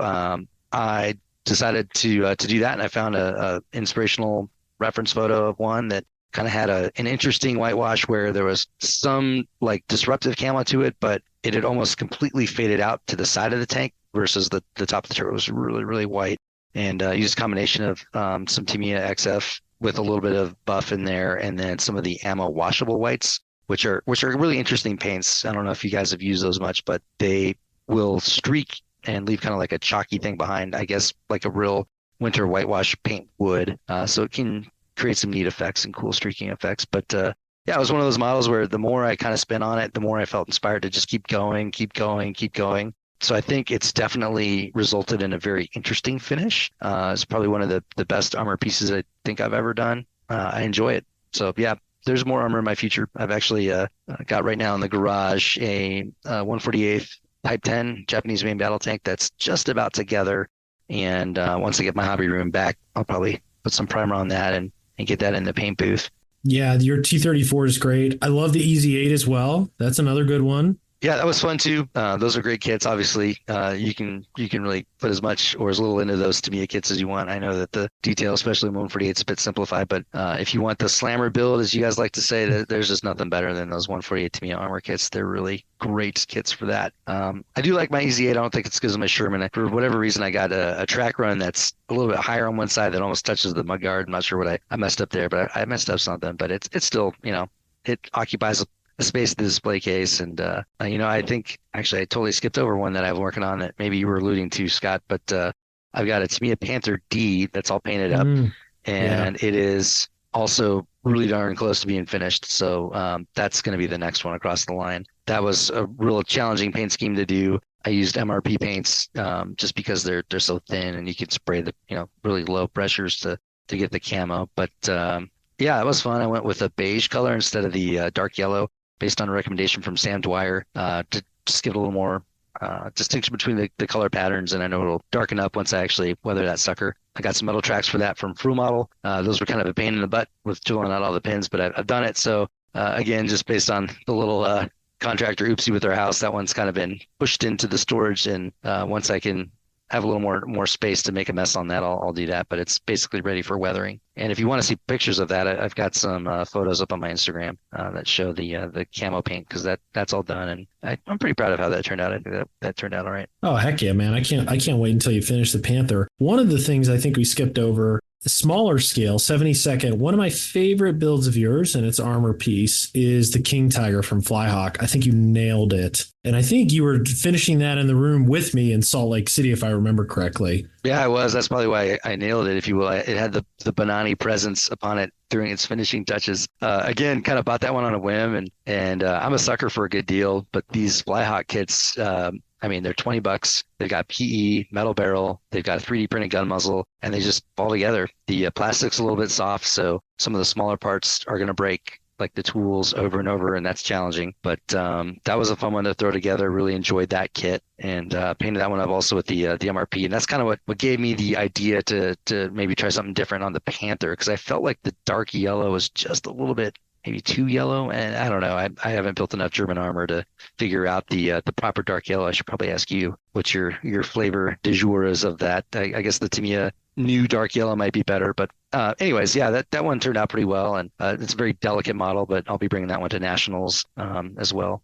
Yeah, I'll just default to Sam Dwyer for all Dunkelgelb. He's my Panther consigliere, and also, RLM, RAL consigliere. So, but no, you nailed it. I mean, Tamiya's new dark green 2 I should say dark yellow 2 is good. Dark green 2 is great as well. And dark brown, it's a little mustardy. So I'd just go with, linoleum. I think it's linoleum deck tan is a brown color. There's literal brown from Tamiya, and then also the red brown as well. But any of the Tamiya, like if you want a richer, I guess you could say ochre-ish Dunkelgelb, that's dark yellow 1. And I'm not going to speak with authority, but the sentiment is dark yellow 2 is more of the lighter late war type of dark yellow, because it's a little bit paler. But Sam has talked about you can even use deck tan almost straight out of the bottle as a late war Dunkelgelb, because it was very desaturated from an ochre perspective. And then you can use deck tan to cut both of those dark yellows as well. So definitely get some deck tan, and it's a great dust color. But yeah, whatever Sam says, I go with. So I'll just default to him in all of this. Steve, as we talk about your scale modeling and some of the builds you have, they're increasing in complexity. I'd love to talk about, like, what was that inflection point for you? What was that one model that kind of made things click and took you down the path of, dare I say, being a serious modeler, and serious in a sense of being very deliberate how you approach painting, decaling, even weathering, and maybe that's a growth on every model, but like, when was that inflection point where it went from a hobby to, dare I say, an obsession, like most of us have?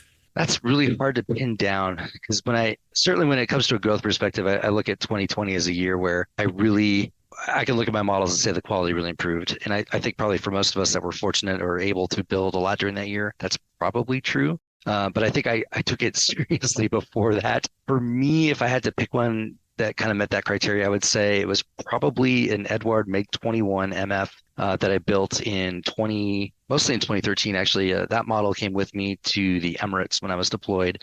So I built the entire model in a little shipping container I was living in over there. And when I got back to the States, I painted it up. But that one was probably the first time I really tried to push the boundaries more with, I would call it a level up model, but shading and masking off of like different panels and trying to get, the right patina in certain areas. But yeah, that one was, I think, maybe an inflection point where I thought, okay, I'm doing more than just painting and putting a wash on it, but trying to really get the finish to look weathered like it had been in the desert. It was one of the Egyptian birds from an old Aeromaster sheet that had the Nile camouflage. So if you're familiar with the Edward 148th MiG-21 MF, on the box art, you've got the Egyptian one flying over the pyramids with the orange identification panels. Imagine that scheme, but without the orange identification panels. I've always loved that scheme. The Nile scheme is beautiful. Probably more of those Edward MiG-21s in my future, too. I got to get Justin Lentz to buddy build one with me. You shouldn't have to pull his arm too hard behind his back, I wouldn't think. I think most of us at this point, it's not for lack of will. It's just the bandwidth, right? With kids and life and jobs and everything else. Yeah, for sure. It's interesting. We've known each other for a while, and your style has, I think, evolved quite a bit. Like one of the pieces that I feel like your style really took a step forward, so that when I look at one of your models, I'm like, okay, that's a Steve Baker build. Was your little 72nd scale yak that you did. Maybe I don't know if you can talk about that, but the finish on that, the way you integrated the decals and the finish and everything, and then also you tend to do a little more weathering than a lot of other aircraft modelers do. And it's not an editorial from me on what's right or wrong, but I think, again, getting back to maybe kind of what your style is, maybe get a few comments from you on that. Yeah, you bet. So I'll be the first to admit that MiG-21 I was just talking about was probably one of the first ones that I weathered beyond just giving an airplane like a panel line wash, because that used to kind of be the thing, right? Or the IPMS style, I guess you might say, but you build the model and gloss coat it, put a panel line wash on it, flat coat it, done. So the genesis of that finish on the yak kind of goes back to the modulation experiments in 21 with armor. And I just kind of had the idea of like, how come we don't ever modulate airplanes? And maybe it would look interesting. So I got a decal set from Exceedo for the Yak one, and I gotta say that Arma Yak one is just an amazing kit. If you've never built an Arma kit in general, they're amazing. That one in particular is it just falls together. It's got a lot of great detail. But I was less than inspired by the color options in the particular boxing I had. So I got this Exceedo sheet, and there's this beautiful one that's basically all light blue with a gray tail. And so the challenge in my mind was like, how do you make a single monochromatic color scheme interesting? Maybe this would be a good subject to try to do some kind of modulation with. And so that's what I tried to do. And I coined the term, and I don't know if it's original or not, probably not, but I call it a texture gradient approach. And so what I did is after priming the models, I used darker blues along the trailing edges and leading edges of the wing and on the bottom of the fuselage. And then I built it up to lighter and lighter blues toward the top of the wing and the top of the fuselage. And I used those Ushi van der Osten texture templates to do that. So you kind of get this model finish to it. And as I got lighter and lighter in blue tone, ultimately settling on a Tamiya XF23 for like that AMT 7-ish blue, I tried to keep the paint thinner and thinner to let the effect show through each of the other layers. And I overlapped the template enough over the course of using the gradient that you couldn't see any of the textured patterns. A quick aside, that's a real pet peeve of mine. If you're going to use a texture pattern plate, like, don't make it obvious that you used a texture pattern plate. You got to blend it a little bit more, right? Move that sucker around. Anyways, yeah, that model seemed to resonate with a lot of people. That was definitely the most feedback I ever got on like an SMCG post, where typically you throw something out there and, you get like one comment and maybe one like, but that one, you get 300 likes and like 100 comments on it. So that was definitely an interesting model. I think that people found interesting. Yeah, that was, it was kind of a play on lights and shadows. I don't know if I'm going to do that for every airplane. I think maybe with the small scale, it worked a little better and didn't look too out of place. I think maybe on a larger scale it would, but that was what was going on there. Yeah, I think when you can take a fairly, it's like you said, it's got a gray tail, but it's a fairly monochromatic finish, and you brought a lot of depth and life to it. And, and I think some of your other work, like I think close to that time, you'd been working on a couple of 109s, like your Grunhardt's 109 that had like a winter distemper over it and a lot of paint jobs that were, I think, really varied. But to me, that yak really just spoke to me. And I really think you really accomplished what you set out to do with the, the texturing and the different light, gradations and everything you've been talking about. Well, thanks. Yeah, I really enjoyed that one too. That's probably one of the, when I look in the display case, you always look at and you know exactly where the flaws are, or this or that, or certain models you're like, nah. But that's one that definitely still, I look in there and I'm like, that one turned out all right. Another one that turned out all right. And Steve, I do got to give you mad props. You say you're a slow builder. I tend to think I'm a decent paste builder, but you kicked my ass on the Fire Scout. You knocked that thing out super fast, and dare I say, it found its way into Tamiya Model Magazine. I love it. It's got that, I'm going to butcher the nomenclature, but low vis, U.S. Navy gray modeling like that. That is. If I have to pick something from yours, obviously the 109 I love, the 70 tooth one, but the Fire Scout is pretty dope. Talk about that build, because I know you struggled with it. I think we bought some rivets, and then you talked about the kind of the rotor housing up top. So again, that was one that I probably would have never picked from the hobby store, but then we're sitting around after a show. The plastic is flying across the room. Check this out. There's two in there, and it just kind of piqued my interest a little bit. And I'm sure you guys have all been there with certain builds where it's almost like you Forrest Gump them. You've gone this far, you might as well just keep on going. And that's kind of how that ended up. And without having a cockpit, since it's a drone, it goes together really quick. Tacom has beautifully molded the shapes on that, and it's got wonderful raised rivet detail. But the way they've done the raised rivet detail, especially on the tail boom, there's pretty much no way to get a seamless join without obliterating the rivets, which just made me sad inside. So if you're a manufacturer listening, please engineer your kits better. So we don't have to do that, right? But anyways, around the same time, Eduard had come out with some raised rivets. There's another company I'm trying to remember that had the raised rivets. Was it Archer? It might have been. Archer had them. Yeah, they had sets. And then I think Quinta had sets too. HGW and Quinta. That's the brand I'm looking for. Yeah. Gosh, guys, I'm sorry. I was stalling trying to remember who set I used. It was the Quinta set. And so Quinta had 1/72nd, 1/48, 1/32 single row rivet decals that you could order. And I got all three because I was kind of curious to see what spacing and size would correspond roughly to the kit. And I ended up using various sizes across different sections where I sanded away the rivets. But I got to say that they work pretty well. The only thing that you will notice if you look really close is that the carrier film is visible. So you can kind of see they're on like a strip. It kind of works because the strip goes around an aircraft panel line, I guess, but it does definitely give you that little raised bump. So that's cool. So yeah, I use that, which I think was kind of a neat feature on the build. I will say that the engineering of the whole rotor assembly is not ideal. The way Tacom chose to mold the entire rotor head and blades as a single piece makes the attachment points really weak. I think a separate part there would have been better for painting the blades and then installing them, because the whole time you're painting each of the rotor blades, you're handling all four, and I broke off all of them at basically various points and drilled out the plastic and repinned them, and that was kind of a pain in the butt. But other than that, I think the kit came together. I did use that same texture gradient, but I tried not to use only grays. I used some browns, I used some blues. In the end, I think it's kind of muted, but still the finish looks distressed for a navy gray camo. I definitely overweathered it compared to reference pictures I've seen of the real thing. So I guess you could say in theory, maybe this is what this thing looks like down the road. That's what I told myself. But then when I wrote the article for Marcus and did some history, I realized that thing's already been retired from U.S. Navy service. So onwards for the U.S. Navy, I guess. And those didn't last long enough to get beat up as much as I beat up mine. But I did enjoy that. And certainly the surface textures really bring out a lot of the weathering. Anytime you've got raised rivets, I mean, they take a wash super well, a dry brush super well. And I did enjoy that. So I think just finishing that kit fairly early on after it was released allowed me to send the article into Marcus at TMMI and get that published. But that was neat. It was the first time I've been published, and I really was thankful for the opportunity. I appreciated that. I will say that model hasn't really had a great life since then. It's very, like I said, fragile, that whole rotor assembly. And I don't even think that's going to make the trip to me or trip with me to Nats, because it's a mess. The rotor's broken again a couple times, and I think I'm done with that one. So it was fun while it lasted. I'm glad we got some good pictures, some magazine shots, but that one's probably not long for the display cabinet.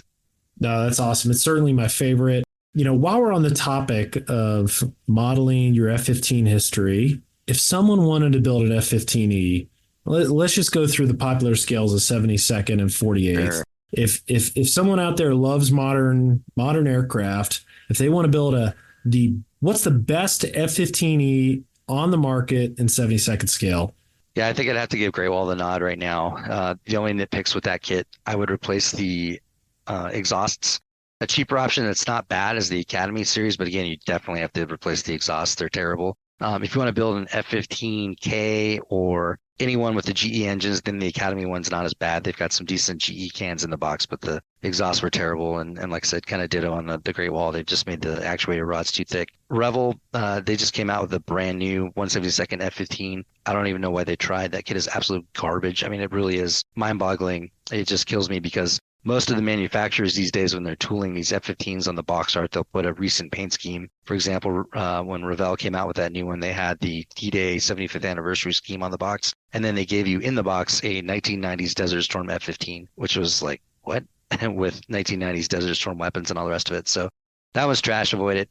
In 48th, the best overall shaped F-15 is still the Revel monogram one. If you can find one, they're starting to get a little bit harder to find. Usually on eBay, you can find them or at a show. But that one is a great, great kit. It's probably one of the best Revel monogram kits they've ever made. I built 5 or 6 of them, I think, over the course of my modeling life. They are accurate for basically a pre-2000s or pre-MISSIP F-15E for all the wonderful new decals that are coming out, like the drone killers from the Panthers and the Chiefs' recent Defense of Israel thing. I mean, those are great decals, but don't put those on your Revell monogram F-15E unless you update it. Unfortunately, the update sets are a little hard to find. Wolfpack Resi made one that brought it up to basically the present standard. If you're doing it on your own, I would really recommend getting the Jake Malampy Modern Eagle Guide books. Those are great to walk you through it, but there's just a couple of nitnoid things with the antenna configuration, GPS dot. You need some cockpit modifications to represent the JHMIC sensors. There's a nose wheel shimmy damper on the nose wheel strut that you would have to add. Let's see what else. I'm missing some stuff. Obviously, the external ordnance is changed and some of the pylons with that. So they'll allow 128 missile launchers you can get from like a Hasegawa set, some aftermarket, a sniper targeting pod as opposed to the lantern. So it's not impossible to bring the Revel one up. The Great Wall hobby, I think, is much more detailed when it comes to the surface textures and things. Everyone loves rivets, right? So that's obviously got a fully riveted wing surface. They got the shape wrong. The canopy and forward fuselage sections not right. Once you see it, it's kind of hard to unsee. And then they did something weird with the ejection seats. They're like massively out of scale to the rest of the kit. It's kind of odd. So if you get that one, replace the ejection seats with aftermarket, pose the canopy open, it's not as noticeable, and then the exhausts again are somewhat heinous and I think need to be replaced. Just the actuating rods are thick and they're a little bit too straight. As far as good aftermarket exhausts for the F-15 series, I really love the KA model ones. They're single piece 3D prints. I've got them for all 3 scales. I think 4 clips on the 172nd, maybe a couple other clips and some quick passes with the sanding stick. They're good to go and they're like drop fit. But those are, I think, by far and away the easiest and best replacement out of the box for F-15 exhaust. And then obviously 132nd scale, you've only got the the big Revel monogram kit, and then and that's like a DE, and then the Tamiya kit, and the Tamiya kit's the way to go there. Now's a good time to remind our listeners that you can pause and you can rewind, so you can use that last section by Steve as your F-15 reference guide for sure. Steve, I want to ask, especially maybe let's stick with the last 4 or 5 years. You know, what areas in your modeling have you really tried to push, and what areas would you like to grow more in? I think probably some of the areas I've really tried to refine the last couple of years have just been the prep before paint and just the finish, the construction. I went to my very first Nats actually in 2017, and that was such an eye-opening experience going through the tables with a couple of folks that kind of took me under their wing. Darren Roberts is one. I'll point him out. He's a phenomenal aircraft builder, and he just has like flawless construction. Like his models are just amazing. He builds a lot of the old monogram kits, and he can make these old monogram kits just look perfect. And I've always had a lot of respect for guys that can do that. Cyrus Tan's another guy that does that. These old monogram kits, and they just nail it. And it kind of challenged me because I looked at some of the stuff that I brought, and you kind of take a closer look after ooh-ah about the paint finish or what have you, or maybe some aftermarket, and you realize like, man, that's just not that clean, that join or that rescribe or what have you. So that's probably an area that I've really tried to dial in on more. The modern kits make it easier, no doubt. I mean, they're like some of these latest Tamiya kit, right? I mean, if you just clip them and clean up the sprues, they almost literally build themselves. But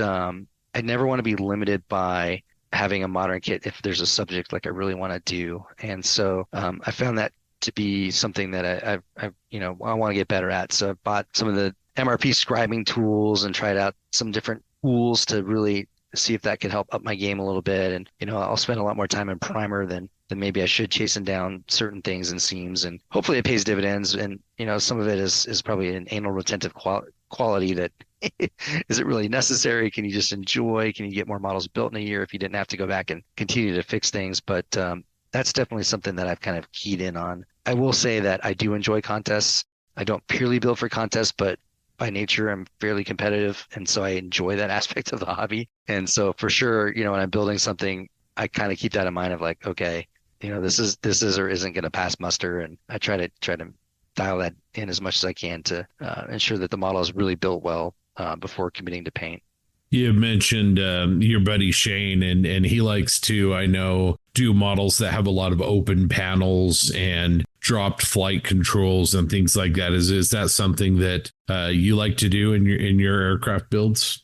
Well, I haven't done a whole lot of it, so I don't know if I can say I like to do it, but I want to. I've been buying a lot of these 3D printed aftermarket engine sets and things like that. I'll tell you that the 3D printing is a lot more appealing to me because I've tried and struggled over the years with several resin cockpits from like Black Box and Aries. And if you've ever tried that, that they don't fit. Yeah, Aries never fit. Yeah, they never fit. Right. That's right. It's checked for does not fit, right? So the advent of 3D printing has really kind of been interesting to me because more and more of these items are getting to be drop fit. And so there probably will be some more models coming from me, some World War II subjects, specifically from Edward, that have opened up engines and things like that. Now that they've got these 3D printed items for them. And I got to, shout out to Edward, the way they design their kits. It's great because the insides have all the cutouts of where you need to cut to, get your gun bay to drop fit, get your engine to drop fit. And so the fact that they're kind of engineered in tandem to work that way is appealing. So yeah, I think that I'll do some more of that in the future. I've done that a little bit. I mean, like even that the BF-109F4 that I just did, that has a 3D printed wheelbase set, and it was amazing. It was truly drop fit. Just basically trim off the supports, throw it in there, and it's got lovely textures for the canvas, the stitching in there. So yeah, I think that's coming up. Josh Buck and I, he just picked up some of the new Arma 48 scale Aerocobras, and those you can get STL files for that you can download and print for your seats and your wheels. And I think more and more Edward and Arma and companies like that are going to incorporate that. It's pretty amazing how now you can incorporate aftermarket much easier and maybe much more of a drop-in fit, like what you're saying, into your kit. Agreed. One thing that definitely will be coming from me is a early model EML with an engine, because Shane Doak built an engine and sent it to me. So I have no excuse. It's beautiful. That guy knows how to build his engines. Yeah, in our community, John Colasante and the radial engines he does for like Wildcats. Oh, yeah. Those are awesome. Oh, my gosh. Yeah. Just amazing work. Tony Bell's another one. I know, Steve, you just picked up his B-26 stuff. I mean, gosh, it looks gorgeous. Yeah, I know he's selling the full kit at Nationals, so I'll have a look. I'm trying to be good about a budget, so I haven't committed to pre-ordering that yet. What are we talking for the full kit? It was $80, if I remember right. Yeah, I'm pretty sure it was $80. I had the wheels, engines, guns, a couple other cockpit things, and it looks pretty sweet. I just got in the mail yesterday a care package from John Colasante, and that had my B-26 seats in there, and I mean, they're incredible. He's got the the wrinkles and the fabric texture on the seats with the seat belts, and some beautiful 50 cals to put in the airplane. So yeah, soft circle me for a B-26 set from Tony Bell. Yeah, I can hook you up with that. All right. Soft circle it. I think I'm conflicted. I want to do a bomber. The 26 is high on the list, but I think this is the next topic I'd love to talk about. Tell us how many B-17s you have on order. Well, I think there's 7 coming to the house, so a few. And then I bought the extra sprue that Edward commissioned HK to tool that could be the alternate B-17F options, so that I can retrofit potentially that B-17F out up there in Seattle with you guys to one of the marking options in that Masters of the Air kit. So yeah, I'm sure we all watched Masters of the Air, and it was an excellent series. I really enjoyed that. I mean, obviously Band of Brothers is a gold standard kind of unto own thing. But for what it was, I really got a lot out of Masters of the Air and have been jonesing to build the B-17 ever since. So took the opportunity to get a Colorado group order together for that. And you guys have probably seen some of the Edward marketing promos on Facebook for it, but the box art's beautiful. I really hope they maybe come out with one of those Edward prints that have the B-17 there later on, because I'd love to get something like that framed. And then, yeah, it's got some good goodies in there. It's got the superchargers and lots of aftermarket available for it already. I think I bought just about all of it. Yeah, congratulations on your U.S. Distributor of the Month award from Edward.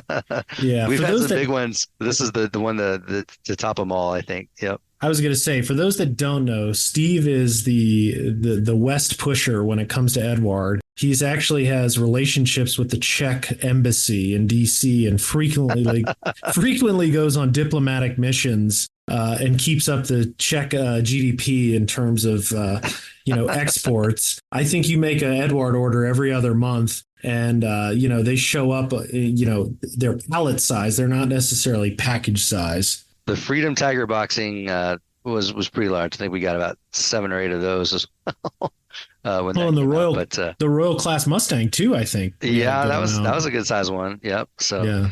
But we got some Mustangs coming in that B-17 box. Actually, even old Zach Grizzle's going to get on the 172nd Mustang action. So, jeez, it's good. People talk about how I'm good at separating money from people. I think you might be the best and top that based on your Edward orders. Well, I will say it's a lot easier to go in as a group, because once you meet the $250 as free shipping, and then as a Bunny Fighter Club member, I have a standing 50% discount, which frequently, it seems almost every other month, Edward's running some kind of after party, is what they call it, after one of their major shows, like this upcoming week for Nationals, starting July 17th, running through the 22nd, I think it is. Edward's going to be offering 20% off for direct orders from the web store. And if you're a Bunny Fighter Club, it's 25% off. And I'll give you a tip: if you're going to be at Nationals, just wait till the last day before you go to Edward, unless it's the new hot kit. I think those B-17s will be gone within hours. But if there's anything else you want in their catalog there, usually they blow it out pretty good, because they want to ship it back to the Czech Republic. So just wait till the last day. Yeah, for sure. Oh, I bet there's a wall of B-17s. Yeah, everyone's going to be in line. We know how that goes, right? And if Jensen was here, he would have how many? the smile and the stack of kits. Oh, it looked like the rate to ship them back. I was going to say, it looked like the third rate on Schweinfurt, for crying out loud. Yeah. He's going to have so many. Jeez, we got to build them, like that's the thing. These beautiful I know. Kits, we got to build them. And I do think I'll get to that kit. I've already cracked open the ICM B26. So going back to what I said earlier with the Focus, I think I need to see that one through. But I would love to move that B17 up towards the top and get some of those built. I mean, let's call it right here. Maybe 2025 is the year of the B17, I should say. I think that could be a great idea. And we do a little serious group build in that, and do one for the bloody 100th. Oh, that'd be awesome. Some great marketing options, and it would be neat to see those on the table for sure. I'd be down. Oh yeah. I mean, it's just, I remember one of the first kits I built, and I think it's still in my mom's basement, the monogram B-17, the F, that dark plastic. And, building that SOB, it is one of the most durable toys of my entire life. I don't know what kind of, that orange tube glue was stronger than, concrete, for crying out loud. But yeah, I'm pretty excited. And I think it'd be awesome if a group of us can build them. Agreed. Yeah, let's do it. All right. There it is, listeners. If you want in, do it. Pick up your... Well, I don't know if this will drop before Nats, but if you're at Nats, hopefully you picked one up. If not, get one off the Edward store, and let's make 2025 the year of the B-17. Heck yeah. Also, I don't think they're done. There was also a discussion about doing a B-17G from the 100th as a follow-up to this edition, I think sometime next year. So be on the lookout for that. If you missed it this year, you want to build a later model, I think that kit is coming. And I hope I didn't say that out of turn, because I do have some contacts at Edward, but spoiler alert, you heard it here first. So we'll talk about the B-17. I'm pretty steadfast. I love the F, the clean nose. The chin turret takes a little bit away from me. And same with the Cheyenne in the back. The F is an OD as well. Like that beat OD is where it's at. Oh, I agree. It's just a gorgeous bomber, classic lines. Pretty fortunate around here, out west. It seems like there's quite a few around. And gosh, I think I've been on 4 or 5 B-17s in the last year between Collings Foundation and going out to Palm Springs. Gosh, the B-17 out there in Pima. Chino's got one. Yeah, quite a few. They're just living history. So if you're listening, you live close to a B-17, go see one, go step on one, because that can be around forever. Yeah, for sure. A highlight from earlier this spring was when Aaron Kuck and I went out to the National Museum of the U.S. Air Force there. Oh, yeah. The Memphis Bell display that's been redone. That's awesome.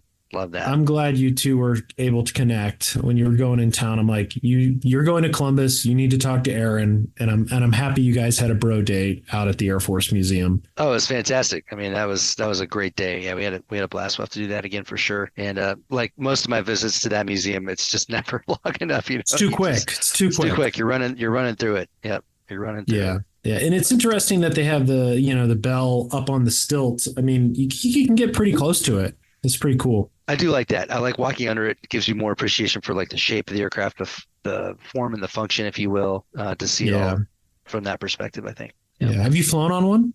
I've not. Life goals.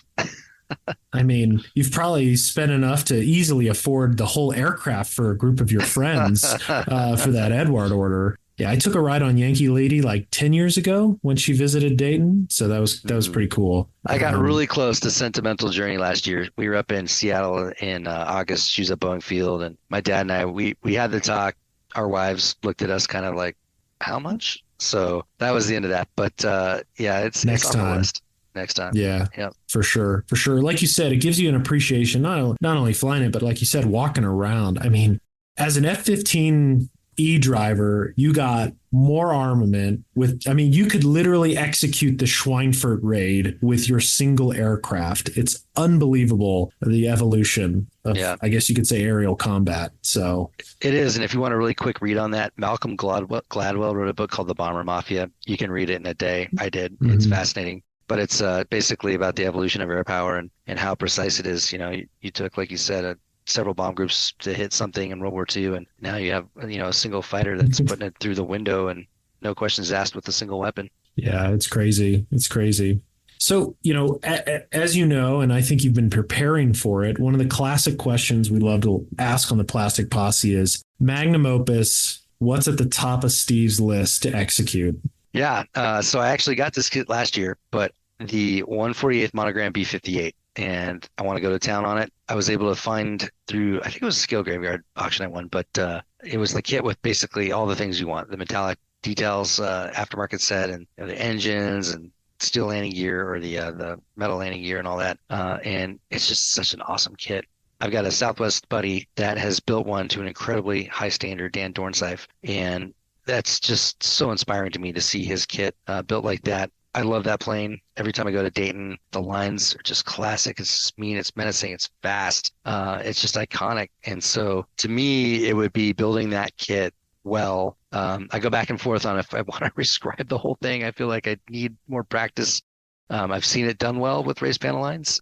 Certainly there's some out there that can do that. But man, I really would love to have that in this display case and to do it well. Beautiful natural metal finish on it and everything. So luckily we got a couple people here in Colorado that are pretty good at those natural metal finishes. I can consult when the time comes. It's a gorgeous aircraft, and I think you'll obviously nail that one. That'd be great.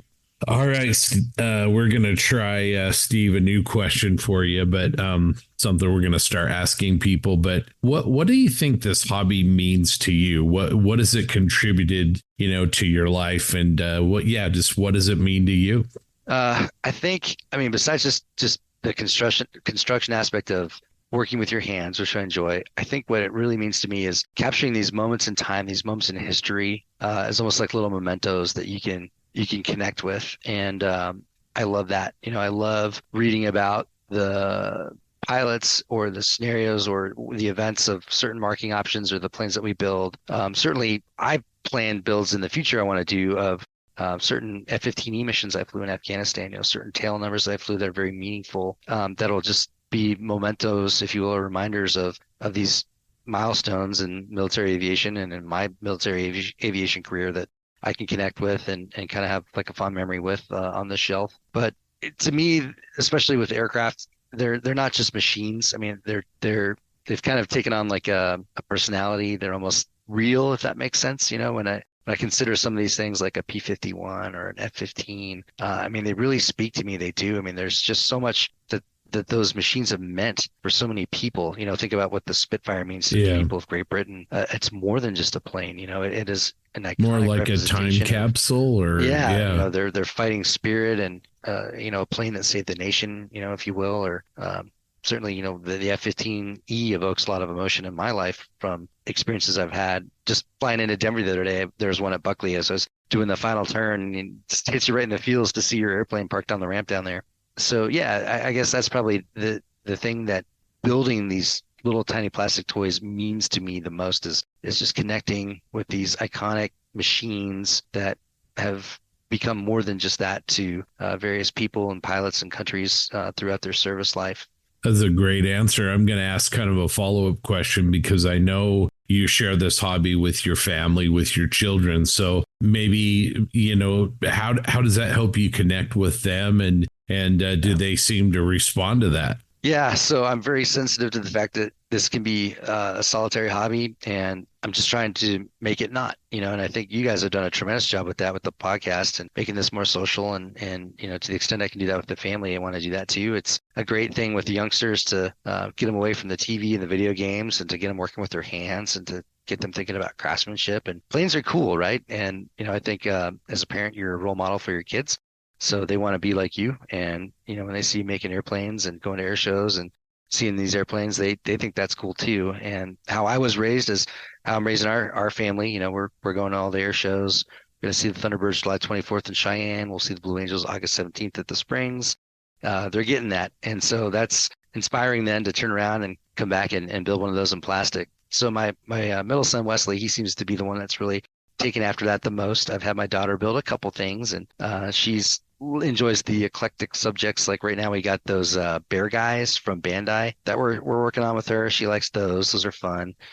Sticker them up with the Aloha stickers, paint them however you want. With my younger boy, Zachary, he really likes the Gundams and stuff. So we're still working on some of those, but Wesley's trying to be like dad. So we've done, we just finished the Spitfire Mark V. That was at Commies Fest. That turned out really well. But he's done before that a Tamiya F4U1D, and then I guess it was an Academy Bearcat. And he's really enjoyed all of those. Got him hanging up in the room, or the Spitfire is kind of on a little stand. But it was fun, to put those together with him. And it's something that I can teach him and kind of come alongside him. And he just turned 8, so he's starting to get to that age where he's becoming more and more independent, and trying to challenge him more. Like, hey, buddy, why don't you try to sand out that seam, or mask that a little bit cleaner, and trying to keep it fun, not bring out too much of a perfectionism type thing. Which right. He's like, can I paint it orange? I'm like, no, let's still stick with the dark earth and the sand color. Okay, but I don't know, maybe one of these next ones I just need like whatever you feel like, buddy. You want the purple F-14? Do it. I'll tell you, one of my favorite all-time moments at a model show in the last few years was the year your daughter won at Commies Fest, and she won an award for one of her models. It was so awesome, just seeing the excitement in her eyes. And it's always great to see a junior rewarded for their efforts, but she just seemed like it really just kind of,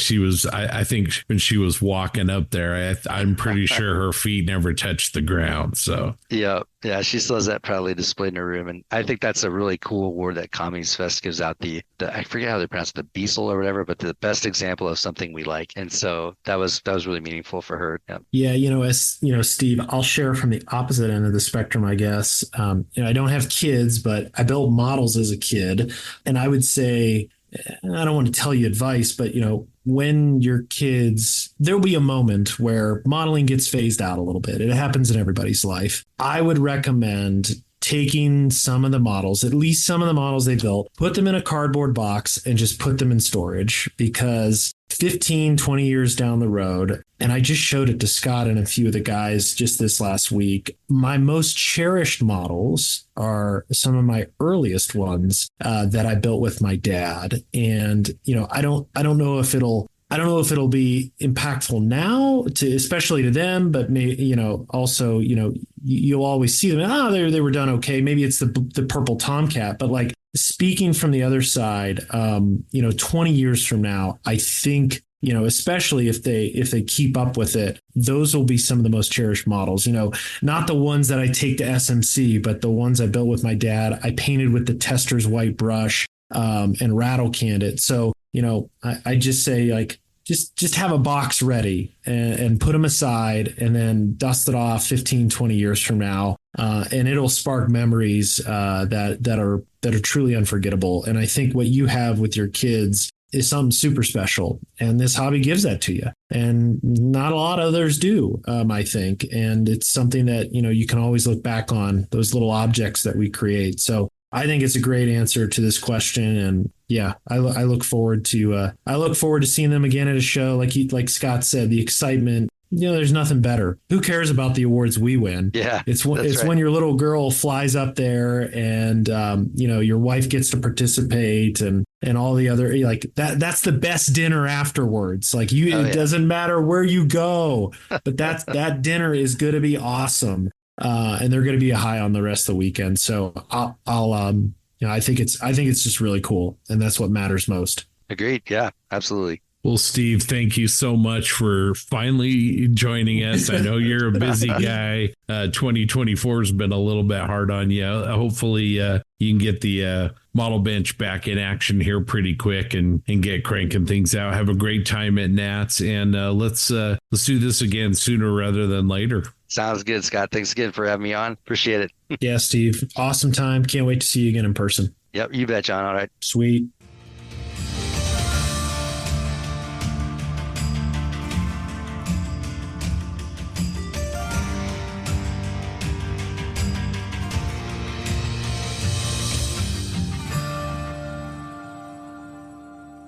All right, guys. Well, that was great to hear from Steve.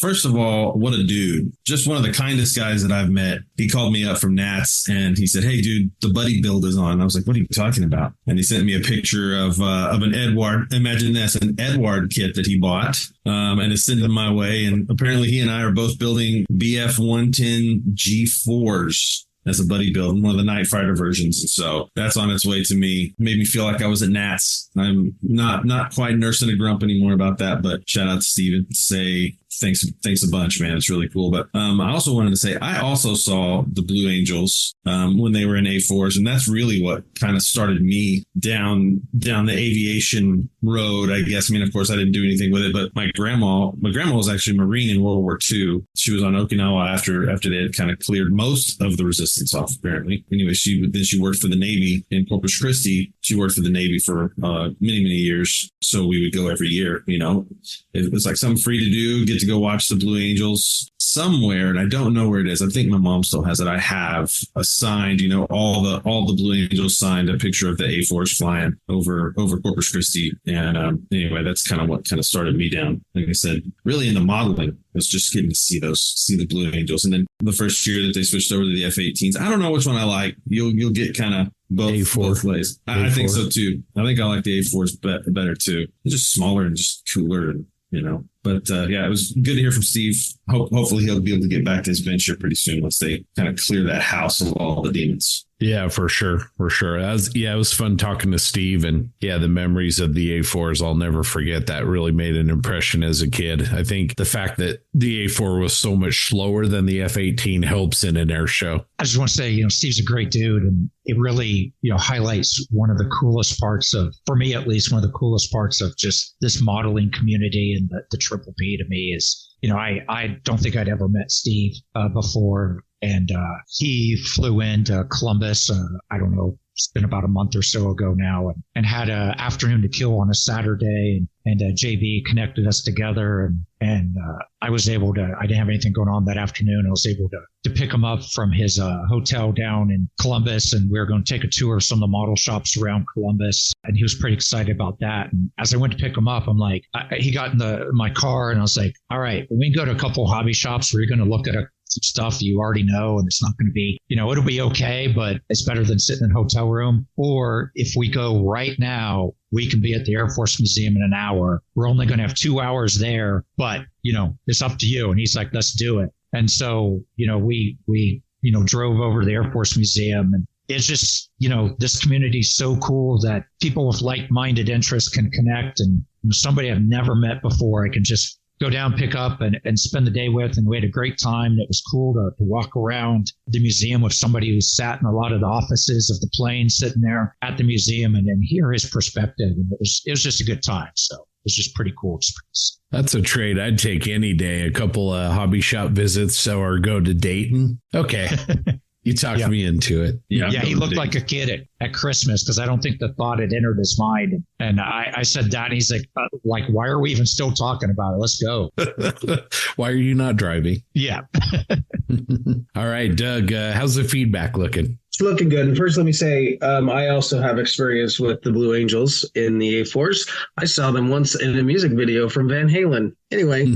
Yes. So we've gotten so much feedback lately, and we get these beautifully written, like these masterpieces, but they're long. So I picked a couple to share with y'all. I'm going to start with Robert Blocker, who shared with us. Episode 97 was a great episode, guys. Really enjoyed it, especially the discussion on gatekeepers and gatekeeping. It's something that I have not encountered much here in the Dutch and European modeling scene, although it's probably more accurate that I never listen much to most other people's opinion on things. There are obviously people that I do listen to, but generally if somebody says I am doing things wrong, or not how things should go, I simply take a quick look at what they're doing and then decide if it's worth my time to listen to it. I have a pretty good idea of where my skills and knowledge are at. And I'm pretty good at mirroring my work to that of others to see if they are better at things or maybe not yet developed. And I think that most people are perfectly capable to make that distinction. Also, the length of time in this hobby doesn't mean all that much to me. If you learn to do something wrong at the beginning and take that for gospel, you will be doing it wrong for 30 years down the line. That to me is not a very useful source to hear that I'm doing things wrong. So I think people should take a more punk approach and stop listening to the majority of opinions and go along with those opinions that you see any value in. And for the rest, do whatever you'd like. There are no laws against it or rules saying you shouldn't do things the way you like. We are creatives. We should mock rules. Life is much more fun that way. It's Robert Blocker. We really appreciate that feedback. I love your approach. I love your insight. Thank you very much. And I'm going to jump over now to Martin Drayton, who might as well just be on the show because we talk about him pretty much. We quote him almost every week or share his work. So here we go. Martin Drayton. Hey guys, I loved the episode. Great discussion. Where do I even start? I'm one of the COVID modelers that Doug mentioned, and my first encounter at my very first model show in 40 years as a spectator, and I got to meet some of those gatekeepers firsthand. One straight out asked me what I was doing there, and another asked if I actually built models. I even tried to start conversations with people who were there putting work on display, explaining that I was new with very little response. One gentleman looked me up and down and without uttering a word just walked away. I was now thinking that I'd be better off just modeling in isolation. I'd started the hobby as a diversion from the mess the world was in, so I didn't need this kind of negativity in my life. I guess to them I didn't look like their idea of a modeler. Luckily, though, I ran into Steve Munsell from Value Gear, who then introduced me to his neighbors, a bunch of very friendly guys whose podcast I'd only discovered on the way to the show. Yup, the posse. It was at this point that I realized how welcoming some modelers could be, and I decided to stick around the hobby. Some of the people who have been in the hobby a long time need to think about their attitudes towards newer models or people who are into genres different than theirs. I personally learned a lot by watching YouTube videos by miniature painters, railway modelers, war gamers, every modeling genre there is. Every single one of them had something to offer and something I could learn from. I firmly believe that branching out and seeing what others are doing can only be good for our part of the hobby. Scale modeling needs an injection of fresh blood and new ideas. We need to be more open-minded, more welcoming, and willing to try new things. The alternative is to go the way of the dinosaurs. Anyway, thanks again for tackling this subject. It definitely hit home for me. Thank you, Martin. And once again, great insights. I'm glad you shared your experience, and I'm definitely glad that we got to meet you back there in Vegas because it's been a great ride to have you along, and hope to hear more from you in the future. Yeah, great feedback from both Robert and Martin. Really, really appreciate their perspectives. It was good on Robert's part to kind of, not only get a European modeler's viewpoint of that. Also kind of his perspective of, yeah, well, I'll listen to this and I won't listen to that. I love that kind of take on it. All right. Thanks, Doug, for the feedback. That was terrific. If you've got feedback, go ahead and share that with us at plasticpossepodcast@gmail.com or put it right on our Plastic Posse group on Facebook. We appreciate hearing from all of you. All right. I'm going to kick it over now to Justin, who's going to bring up his discussion topic. Yeah, you really did kind of turn the heat on. You're like, hey, you want to come up with the discussion topic? And I was like, oh, yeah, let's try this out. And the only thing I worry about is kind of rehashing a lot of the same things whenever it comes to the Mojo, which is what we discussed earlier. But I kind of wanted to talk about trusting the process. Maybe that's a little vague, but for me, lately, having Scott kind of, talking me through the Millennium Falcon and whatnot, I'm always sending him a message at night. I'm like, dude, this thing is not looking right. It doesn't look right. There's something wrong here, and you're like, dude, just keep going. Just keep going. It's going to be okay. And I know what step comes next, but sometimes things just look so off that I'm like, there's no way I can bring it back. Like at first I thought my Millennium Falcon was too blue, and you're like, hold on, just wait. There's a filter that's coming. You're going to do that, right? And I'm like, yeah, of course I am. Then you hit it with the filter, and then guess what? It all dials back down. The blue is still there, but it's understated. So I'd love to hear. I don't know if you guys have like any stories or maybe any examples from your building where you kind of thought maybe that you had something that just wasn't going to make it, and then you were actually able to turn around and be like, wait, it actually turned out just fine. There's nothing wrong with it. I think that's one reason I have a ton of shelf queens is that I just kind of get a little bit discouraged and put it away, come back to it 5 or 6 years later. I'm like, what the heck did I do that for? But I don't know. Grant, do you have anything like that, man, that you could kind of kick off to us? No, everything I have is perfect. No, that's right. God, I have so many stories that there's been lots of times in the past. Last night is the best. Or I've been I've been in that same situation as you were, Justin, and I couldn't. I needed something, a push. I needed a push was something was needed. I have luckily met some fantastic people, including all of you gentlemen through this podcast that have helped me in several ways. I'll mention a few real quick. Gary Baker. He's a fantastic figure painter out of San Diego. One of the nicest, most helpful gentlemen you'll ever meet. He's a great guy. He's helped me so many times trying to figure out figure painting and understanding.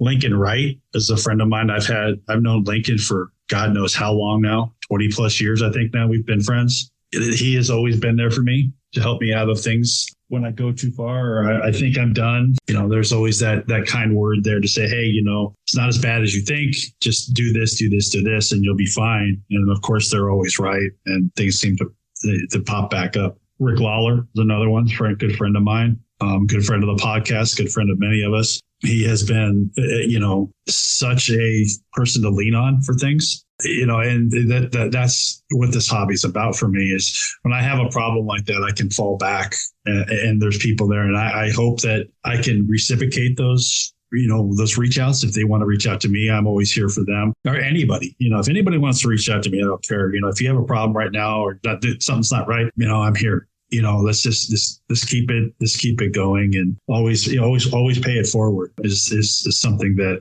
I've learned and I've lived my life since the early 2000s is that we don't know how long we're all going to be here, so let's just make sure everybody's happy when we're here. That's been my luck. Trusting the process is such a huge thing. The process is scary, but like you said, you have to trust it and you have to rely on your friends, and everybody here I think understands that we're not on an island, and when you do work together, it is 1,000 times better. Yeah. I don't know if that answers your question or not, but that's what I feel about it. Hey, Jensen, what about you, man? What about you? Do you have any maybe examples, of something that you were kind of struggling with, but you just kind of pressed through? Again, don't want to rehash the Mojo side, but kind of every single build I work on, I get to a point where I'm just like, I want to do this, but I'm scared of doing it. And then I get an earful from everyone. Usually TJ saying, stop being such a bitch. Something I read the other day, like I have 1,000 worries and 999 of them don't come true.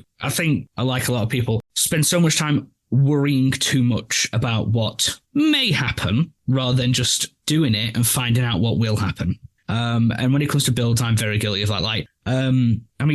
Take Adam Wilder's builds, for example. There's a plethora of textures and depth to those models. So many techniques that you see. And I'm always just like, I want to do that, but I'm scared, of just ruining a model. But then it's just like, at the end of the day, it's a lump of plastic. How ruined can it be? And two, you want to go for that, look, that finish, but you're just go for it then. Just give it a try. And that's something I do want to do with this Stuart. And I know it's an initial production, so it's not going to be too heavily weathered. It's not going to be too beaten up. It's anything like that. But you can still add layers and techniques and depth and character to the model. Where I've got to a point now where it's just like, there's no need to be scared. Just listen to the people who are showing you how to do it and teaching you. For example, Adam Wilder, he has that new book from AK all about these techniques. Night Shift, his videos could not be clearer in his process. Trust the people who are teaching you how to do these things and then apply it. And if it doesn't work, just reread it, rewatch it and be like, that's where I went wrong. I think trust the process, but as well, trust yourself, trust your own ability. I think so much of us, so many of us doubt how good we actually are. And every single modeler I know downplays how good they are. It's like they are damn good modelers and they're all too modest. Yeah, as well as trust the process, very much trust your ability. Because I know everyone I know can do what they want to do in their head, what they envision, they can achieve it. I know that sounds very valedictorian speech, achieve your dreams, but it's true. You can do it. You have to have it's hard to say, just be confident, but you trust yourself, you can do it. Yeah. Trust the process. I think it's trust the process, but also don't rush the process, right? I struggle with those parts of the model where I'm not trusting the process because like Justin says, it looks funny, or I don't think it's going to look good, or the color's wrong. And when I see it like that, I hate it. It's I want to move through the next steps just to get past the point where I'm looking at it and hate how it looks. And especially on armor modeling, there's points where, the tank's all glossy and unweathered. It looks like a die cast toy. And I'm like, oh my God, this is horrible. And I don't even like posting in progress pictures sometimes of my builds, even in private chats, because number one, I know TJ is going to make fun of me. And, Scott, I do appreciate you honoring my contractual demands to only appear on this podcast when TJ's absent. So thank you for that. It's funny. These are my friends. It's a safe space, but, I still just hate the look of the model so much, even though I know it's going to get better. They know it's going to get better. I just have that block in my head. But at the same time, I do know it's going to get better. I've got this Bradley right now. It's all painted up. It's got the 4-color Murdoch camo scheme on it. And there's some issues with the texturing of the paint because I hand painted some of the smaller camo patterns, and it doesn't look good right now. And it's kind of in a place where I'm a little ashamed of it. But at the same time, I know from past builds and past experience, once I get through a couple weathering phases and flat coats, all of that's going to disappear. I know it's going to get better. And so I'm not losing sleep over it. I'm not going to dump it into a vat of brake fluid to strip it off. But I still hate looking at it right now. And it's just a challenge to get through that. But I think trust the process, but also don't rush it. Just understand. Ultimately, you get through it all. And with some patience, you'll end up, as Jensen said, with probably a damn good looking model, because I think everyone does kind of undersell their own abilities. Yeah. I would agree. Scott, what about you, man? I think the perfect example of why you should trust the process is Jensen's ambulance build. I mean, there were times where he was ready to throw that against the wall. And I think it's the best model he's ever done. He's done a lot of good work. He's going to do a lot more work. But I mean, it turned out tremendously I'm really glad he saw it through. And he just, there were times when I remember he didn't love the way that he was putting the scene together. There was times he didn't love the weathering, and we just kept coaching him and not coaching him, encouraging him is a better word, and just no, keep going. And it just turned out really, really great. The other thing is, I think people have said it right here. What if I screw it up? What if I screw it up? And it's like, how bad can you screw it up? I have a model here I went and grabbed, and I know our listeners can't see this, but this is a Tamiya Opal Blitz. And I got a little overeager when I first built this and spray painted it Panzer Gray, and I didn't wait long enough, and I opened a brand new can of that old Testors, that really strong enamel thinner, and did a wash on the paint before I let it dry, and it frosted the entire paint job. Just looked absolutely terrible. And I grabbed it and I was going to chuck it. I just put it down. I said, hold on. And I ended up with this happy accident where I had this really great distempered, like winter whitewash camouflage on the Opal. And I've actually tried a couple of times. I don't use the old Testors enamels anymore, but I've actually gone back and tried to replicate the disaster and haven't been able to. But the point is, how bad can you mess it up? Absolute worst nuclear case, you'd chuck it in the garbage and go get another one, but I think 9 times out of 10, we're blowing something out of proportion and, put another layer on it, put a filter on it, put a flat coat on it. Ask for advice, look to your friends, the people that you trust, and ask their opinions. But I really feel like trusting the process. I know something JB talks about a lot too, is just hang in there and see it through, and don't chuck it. And also don't put really good models, Justin, on your shelf of doom. He's always pulling these models off of his shelf, and I'm like, why is that on your shelf of doom? Aaron too. Aaron's really good at this. So yeah, just trust the process, see it through. And if you're not digging it, it's okay to push pause on it once in a while. But I think 9 times out of 10, when you guys pull a project down and then complete it, it's just like, wow, I don't know why that was up there, but I'm glad you rescued it and made it happen. So anyway. Yeah. One of my favorite ones is that little HE-162. It's kind of the same thing. It didn't trust the process, stuck it back in the box in like 2020 and just finished it up, a few months back. And it was one of those things where it was like, why did I put this away? I have no idea. And it just, took a day or two, of it being on the bench, kind of picking at it while I was picking at something else. And then that thing, my mojo shifted to that, so, and then after that, it was finished. But that was one beautiful build. The colors on that thing. Oh man! Like Scott says, that's one of those models that comes out of the danger zone. That it was just, you nailed it, and I was like, "What has he got in his? What is he hiding?" So it's just really crazy. That's also. I remember struggling with that. I was like, "Oh, the green's not right. The green's not right."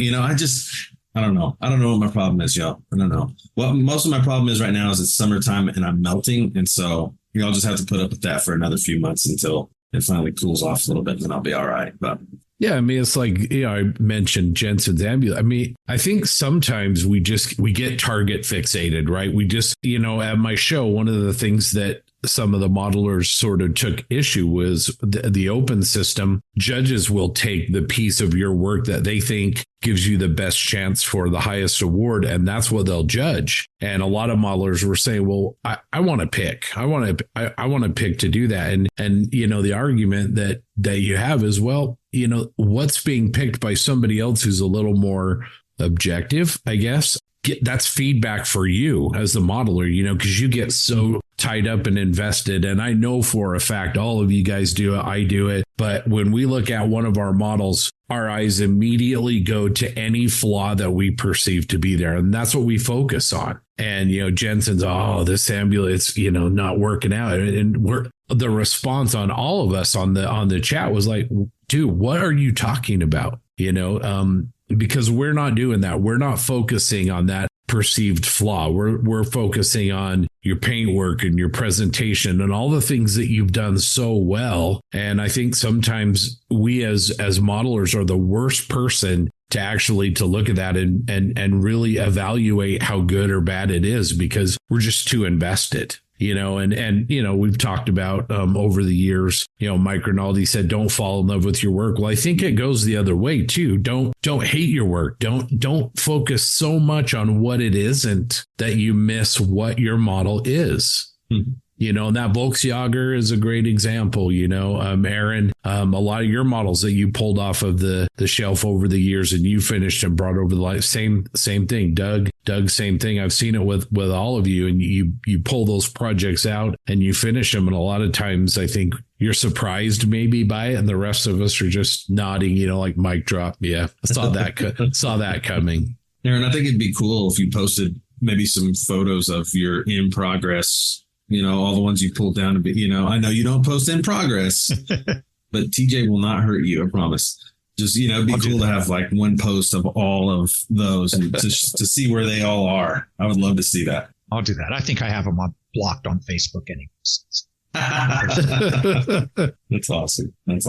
Awesome. Well, that was a great discussion point, Justin. Thank you. And Aaron, you guys brought some good topics to talk about today. So appreciate that from both of you. Well, let's go to Mr. Kuck for some cross promotion. Okay. The Plastic Posse is just one of several great scale modeling podcasts. If you're interested in more scale modeling content, you can head on over to modelpodcast.com, where you'll find links to many other great podcasts about our hobby. The Posse also recommends several excellent modeling blogs and vlogs, such as Rick Lawler's Propaganda YouTube channel, Clayton Ockerby's Workbench Hobbies YouTube channel, Stephen Lee's Sprue Pie with Frets, Chris Wallace's Model Airplane Maker, Jim Bates' A Scale Canadian TV, and David Brian Bridges' DB Scale Model Studio blog. Jensen, what time is it? Let me just check the calendar. It's not Christmas.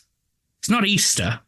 It's Merchmas. It's time for merch. If you would like to rep the posse, check out our awesome merch on the Triple P Spring page. You can find coffee mugs, t-shirts, jumpers, or even our world-famous Triple P lounge trousers. You can order all your stylish Plastic Posse merch on the web at loungetrousers.com. Merchmas? Merchmas. Just wait till Christmas and it'll be Merry Merchmas. Merry Merchmas. I like it. That's awesome. Got to start pushing that in September, though. Oh, yeah. Got to get the orders in already. Man, we'll have to work with JB on designing some Merchmas items, Got to be prepared.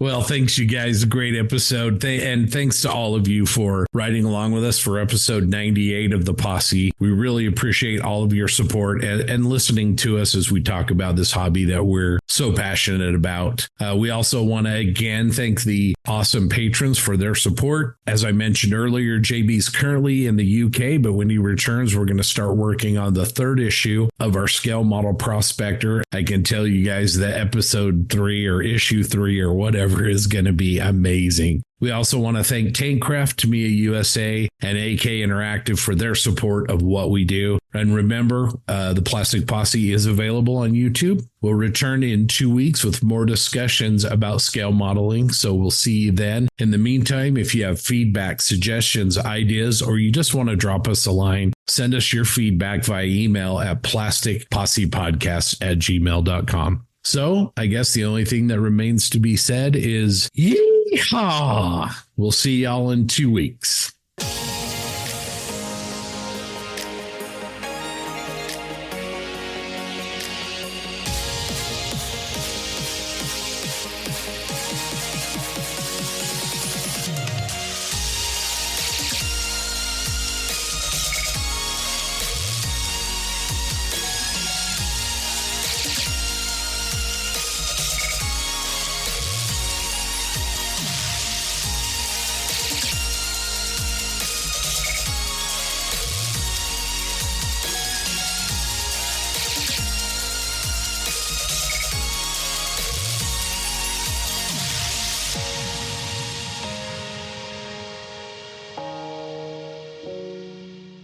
One of the ways that you can support the Plastic Posse is to become a Plastic Posse Outrider. You can become a Plastic Posse Outrider. It's super easy. Go to the Patreon page at www.patreon.com/Plastic Posse Podcast and set up a reoccurring donation there. These contributions help offset the cost of bringing you the Triple P. There are 3 different levels or tiers of support, starting at just $1 a month. And there are some great benefits for being an outrider, like early access to podcasts, premium access to hosts, a chance to appear on the podcast, and exclusive PPP content at social events at model shows. Let's recognize our amazing deputy marshals. These contributors help the posse do what we do, and we sincerely thank them for their support. Brett Marquardt, Greg Williams, Nick Wolf, Brian Clark, Sean Earl, Black Hat Scale Models, Ben Hardaway, Craig Jarbo, Adam Jackson, Red Beach One Studios, James Mirando, Mike Norris, Stephen Rodwell, Rick Cooper, Eric Curvina, John Hale, Eric Kane, Logan Hansen, Paul Burdett, Tim Gidcombe, Dan Newman, Robert Blocker, Tyler Moore, Derek Post, Craig Flynn, Scale Model Craft, Ken Childress, Nick Butta, Drew Gardner, Scott Hall, Frank Perrone, the voice of Bob,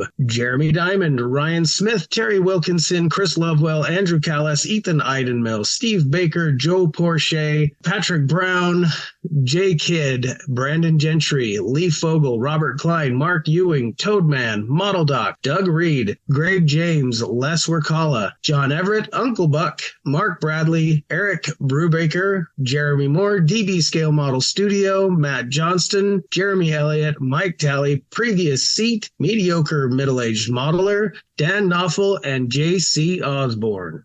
And let's not forget our posse foreman. This crew is made up of posse outriders who give the deputy marshals a hand, and we also thank them for their support. AK Armor, speaking of the devil, Bill, JAK, Casey, Therese, Raphael, Warhammer Adjacent, Russ, Stefan, Mikkel, LeVar, Gil, Mike, Michael, Steve, Winston, Scott, Emery, the Krieger, Aussie Modeler, William, Keith, Sunkiss, Jeff, Eddie, Ross, Warhoff Models, G. Baker, Tom Stuff, Crazy Losha, Len, Cliff, Damian, Cody, Nukeman Mike, Ash, Irish Pat, Paul, the one and only, the unique iBones Models, Mr. Grizz, Jackson, Joel, Chris, Robert, Jamie, MD Models, Papa Steve Munsell, JV, Eric, Matthew, and of course, David. And of course, our $1 and free posse outriders. We appreciate all of you, like James and William. Lastly, please consider posting a review of the Triple P on your favorite podcast platform. Each review helps other modelers find the Plastic Posse.